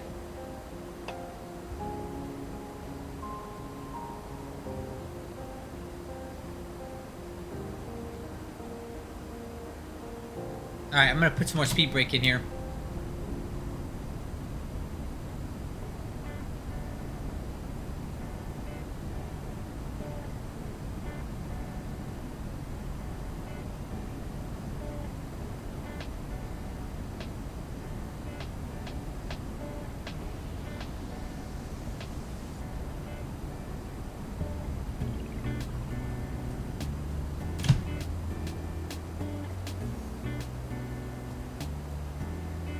It's beautiful, isn't it?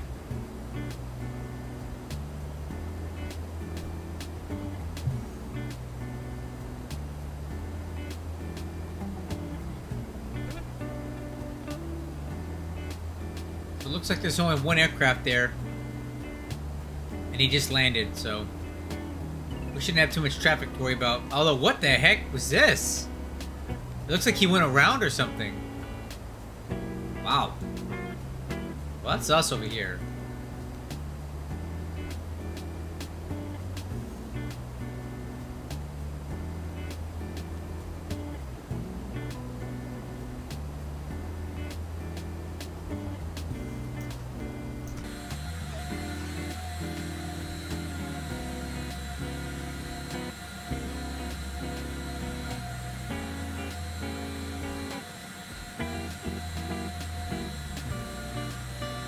Beautiful sunset.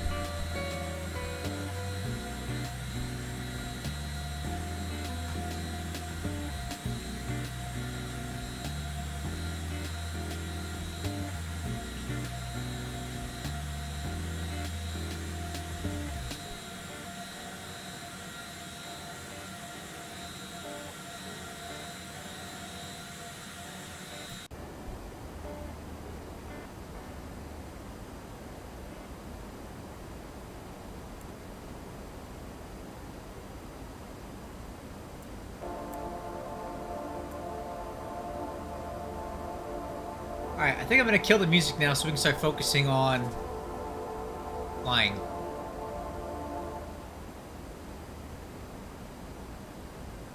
I want to be able to concentrate on what we've got to do here. So the sun looks like it's more or less down.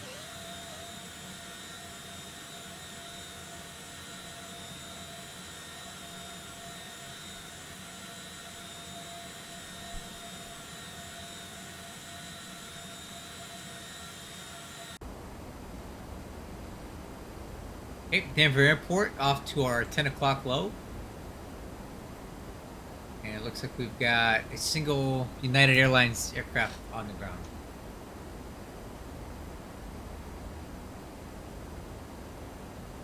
One, 124.3. Alright, so let's get that frequency dialed in here. 124.3.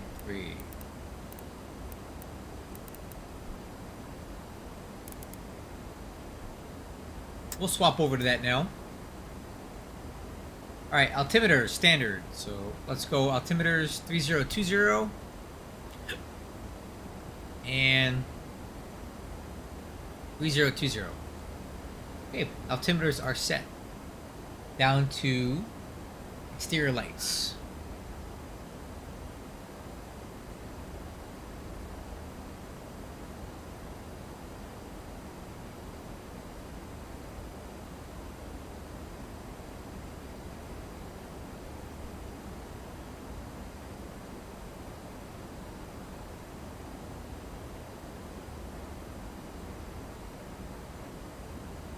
FMC message, add, drag. Got it.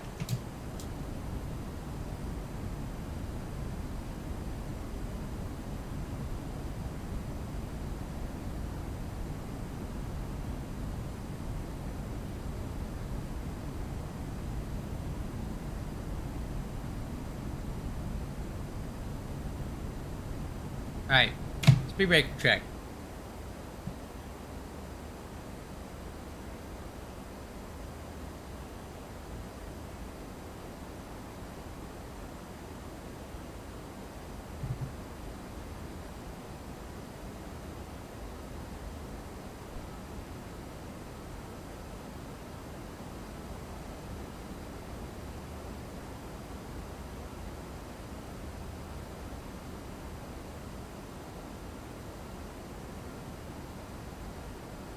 That's the runway we're going to be landing on there, 17 right. So we're going to land and take it all the way down to the end, to the next to the last taxiway, and take that back to the carport, and we'll park over here somewhere.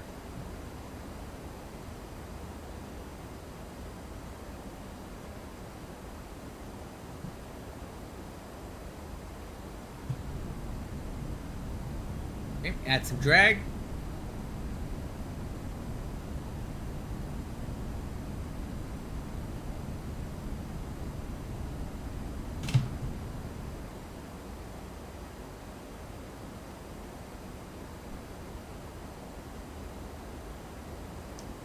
There's Denver. So many runways here. There's 1, 2, 3, 4, 6 runways.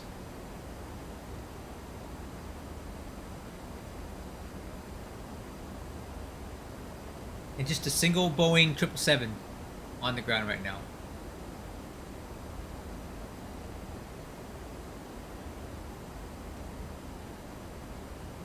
Okay, get fast again.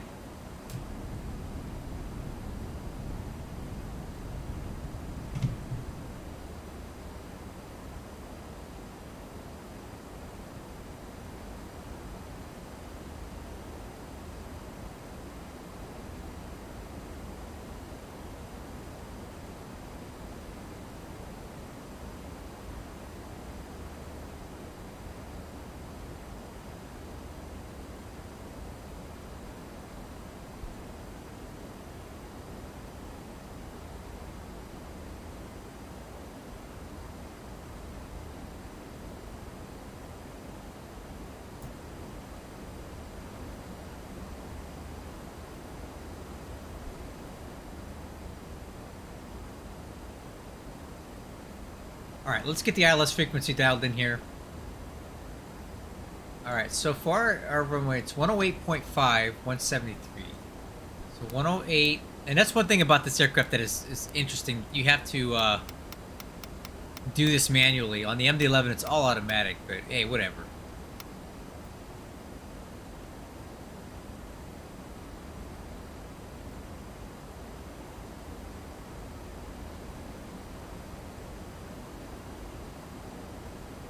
That's runway 8 and 24. Very roller coastery runway for sure. FMC message, drag required. Okay, I got you.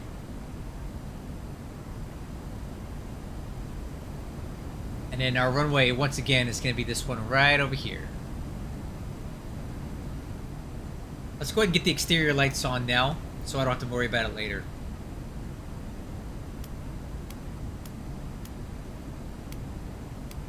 Okay, exterior lights are on. That is the approach checklist complete. And let's go flaps. Let's go flaps 1.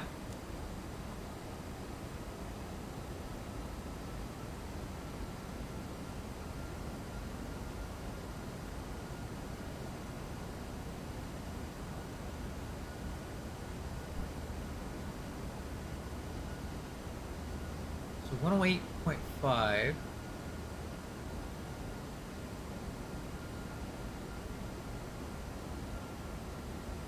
$173. 108.5.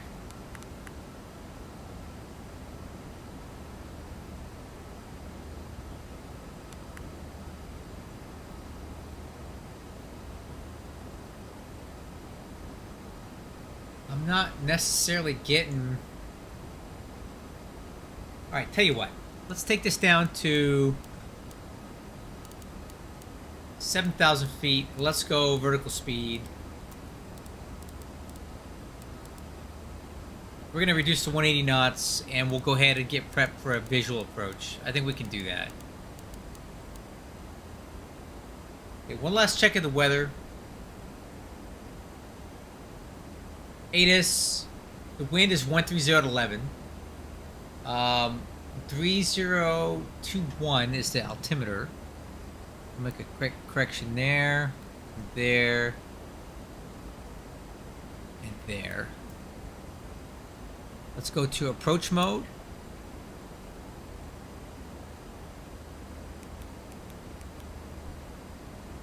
We're going to go to approach mode. Not really picking up the ILS here, but you know, it's what it is.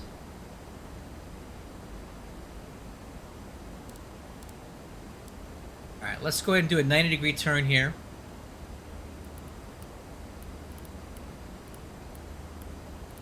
So we're going to turn base.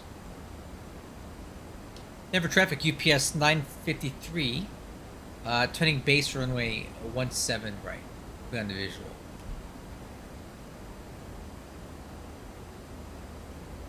A little bit of speed brake out here to get our speed down. We're about 30 knots faster than I want to be.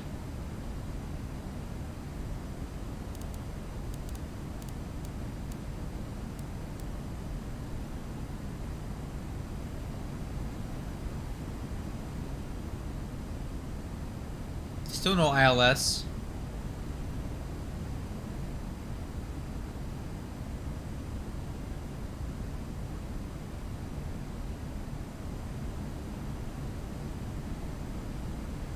Actually, you know what? Let's hold it here. 8,500 will be fine.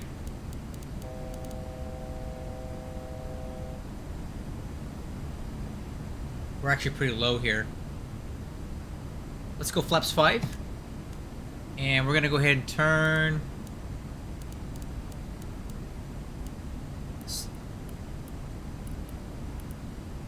Coming left.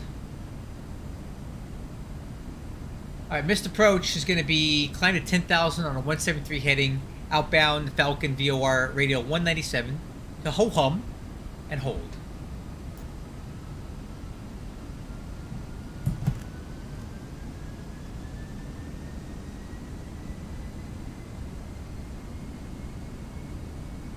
Never did get the ILS back, huh?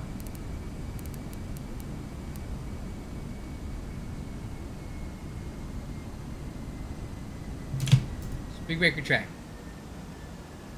Okay, so we're set up now for the visual. We're way below the glide slope because I'm getting no glide slope on this, but that's okay.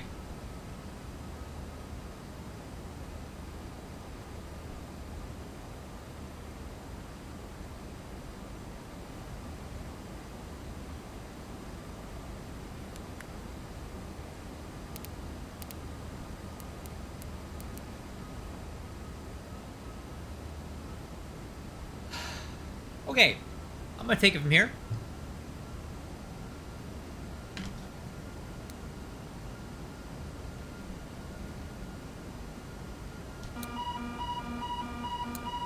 Hey, my aircraft.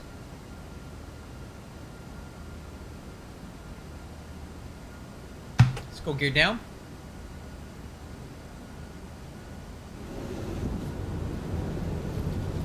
Set the final approach altitude 10,000. Okay, now we're on the glide path here. Let's start slowing her down. Final approach speed should be 134. We have about a 12 knot quartering crosswind from the left.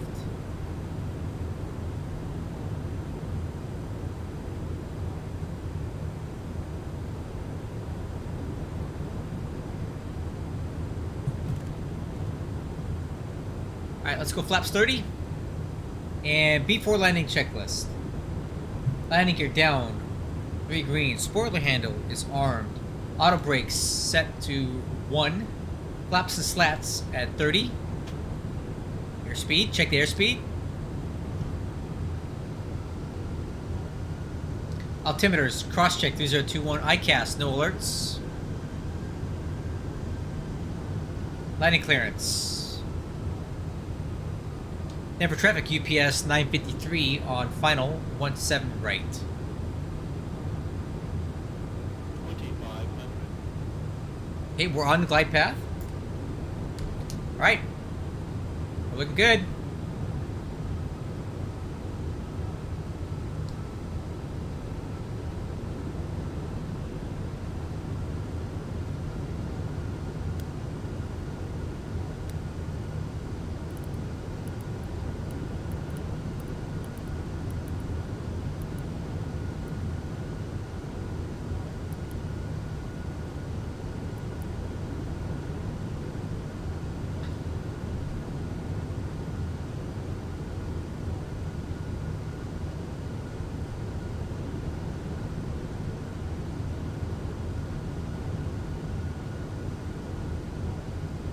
Alright. Looking good here. On speed. On glide path. I got 2 pappies. Looks like we're a little bit high now. Got 3 green. I got 3 lights and they come down a little bit.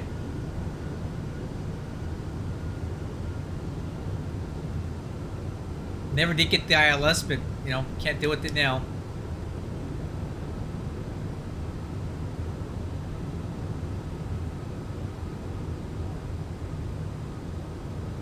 Yeah, the wind seems to have shifted to a tailwind, but I'm not sure why, because that's not what the weather said. But I'm going to continue with this approach. As a reminder, we're going reverse idle only, because we want to roll out all the way to the end.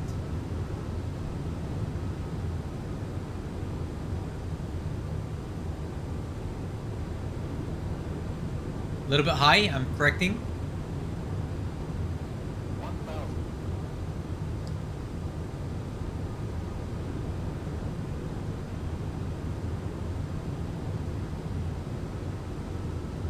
Okay, we're back on the glide slope.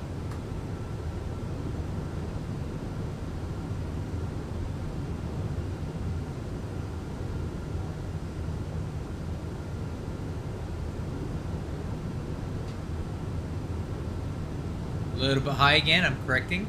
500. 400. 300. 200.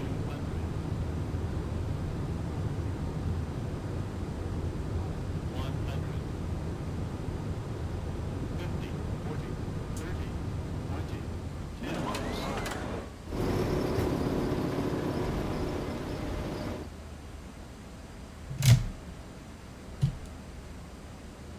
Wow, quite the bounce there.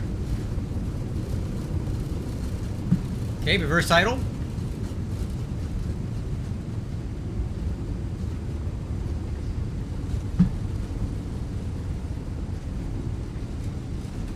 All right. Okay.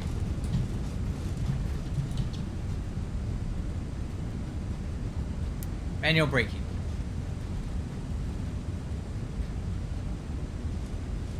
Okay, reverse is stowed. And all the way to the end of the runway. Second to the last exit.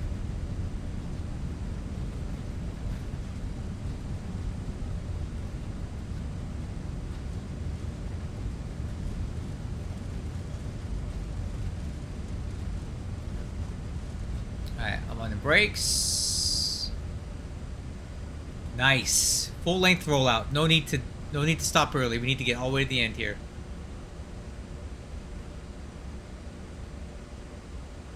Denver traffic, UPS 953 is clear of 17 right. Taxi to the cargo ramp via Sierra Charlie, Denver.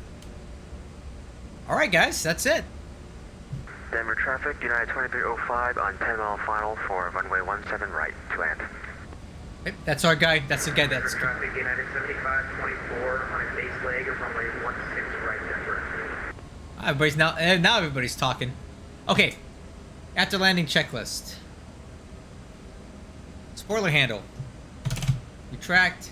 Flaps and slats up. Auto brakes off. Radar off.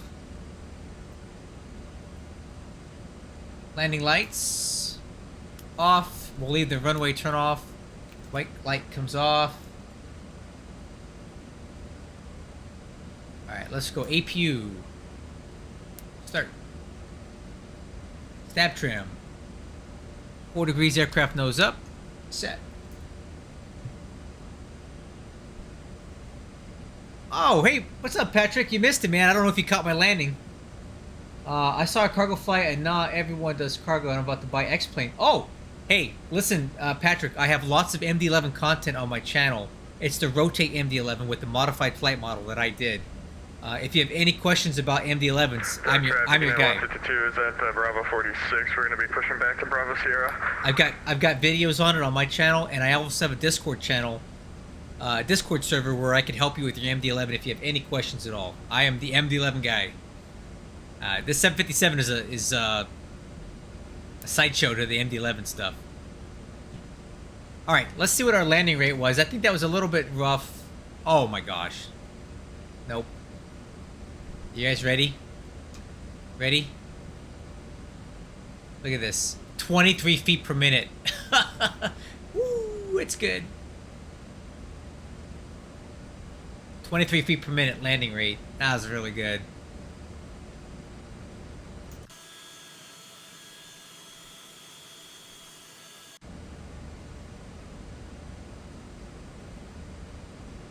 Yeah, 23 feet per minute is basically 1 foot every 3 seconds descent rate. I do nothing but cargo flights, Patrick. And I use VATSIM, and I'm also in a virtual airline called UPS VAC. UPSVAC.com. I'm in a virtual airline for UPS. So I fly 757s and MD-11s for UPS. Only on VATSIM. Exclusively VATSIM. I don't fly any offline flights. Alright, here we go. Parking stand 22. Coming in.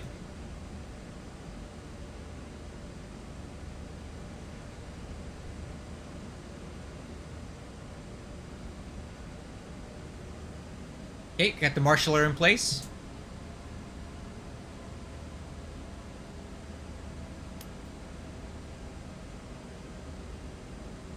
Okay, marshaller's giving me the hand signals here.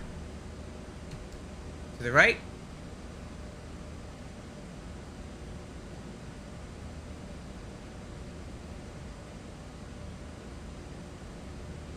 Brakes. Okay, parking brake set. Good to go. Thanks, Marshaller. Okay. Parking checklist.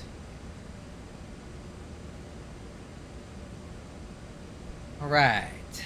Transponder. Standby. Fuel switches. Cut off. Engine bleeds. Off. Packs. Off. Trim air recirc fan. Off. Cabin altitude control. Manual. Window heat. Off.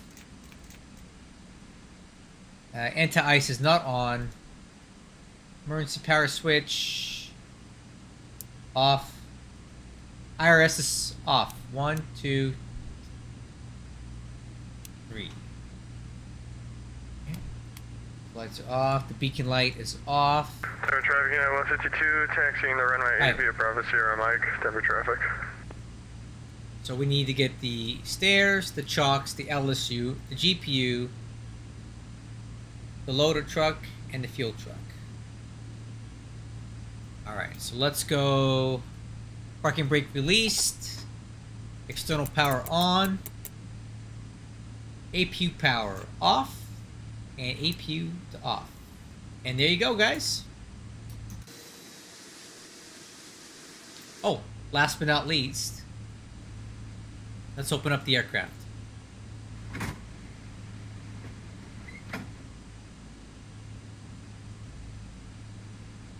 I don't know why you wouldn't be a fan of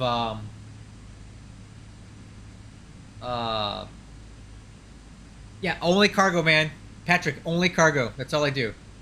VATSIM is awesome. I would never fly without VATSIM. Now, Pilot Edge is cool if you want to pay for it, but VATSIM is free. And I love it when I have ATC, and even if I don't, you can hear we're talking to other people at Denver on the CTAF frequency. So, And Denver traffic, United Listen. 2305 is clear of runway 17 right. Good night.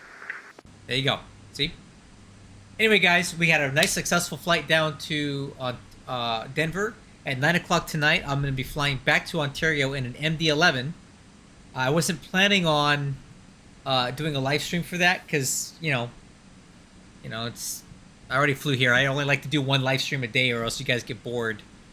But yeah, I would say this was a good flight. I'll thank everybody who showed up. I got a lot of views, a lot of viewers, and I had a great conversation with Victor about that crash in Brazil. He's from Brazil, and he has some good information from the local media there that we're not getting over here. So that was really good to hear about what he knows. So anyway, thank you guys. Patrick, I have a Discord. You can check the video description for that if you'd like to know. And if you have any MD-11 questions, let me know, because I'm very happy to help you. And I also do shared flight on X-Plane. I'm assuming you've played X-Plane. If you ever want any flight instruction in the MD-11, I can sit right seat for you. I'm happy to do that. I've done it before, and I really enjoy it. So let me know. Anyway, Patrick, I hope to talk to you soon. Everybody else, thanks for flying with me down to up to Denver. Hope you enjoyed that 23 feet per minute landing, because that's what I do. And I'll catch you guys on the next one.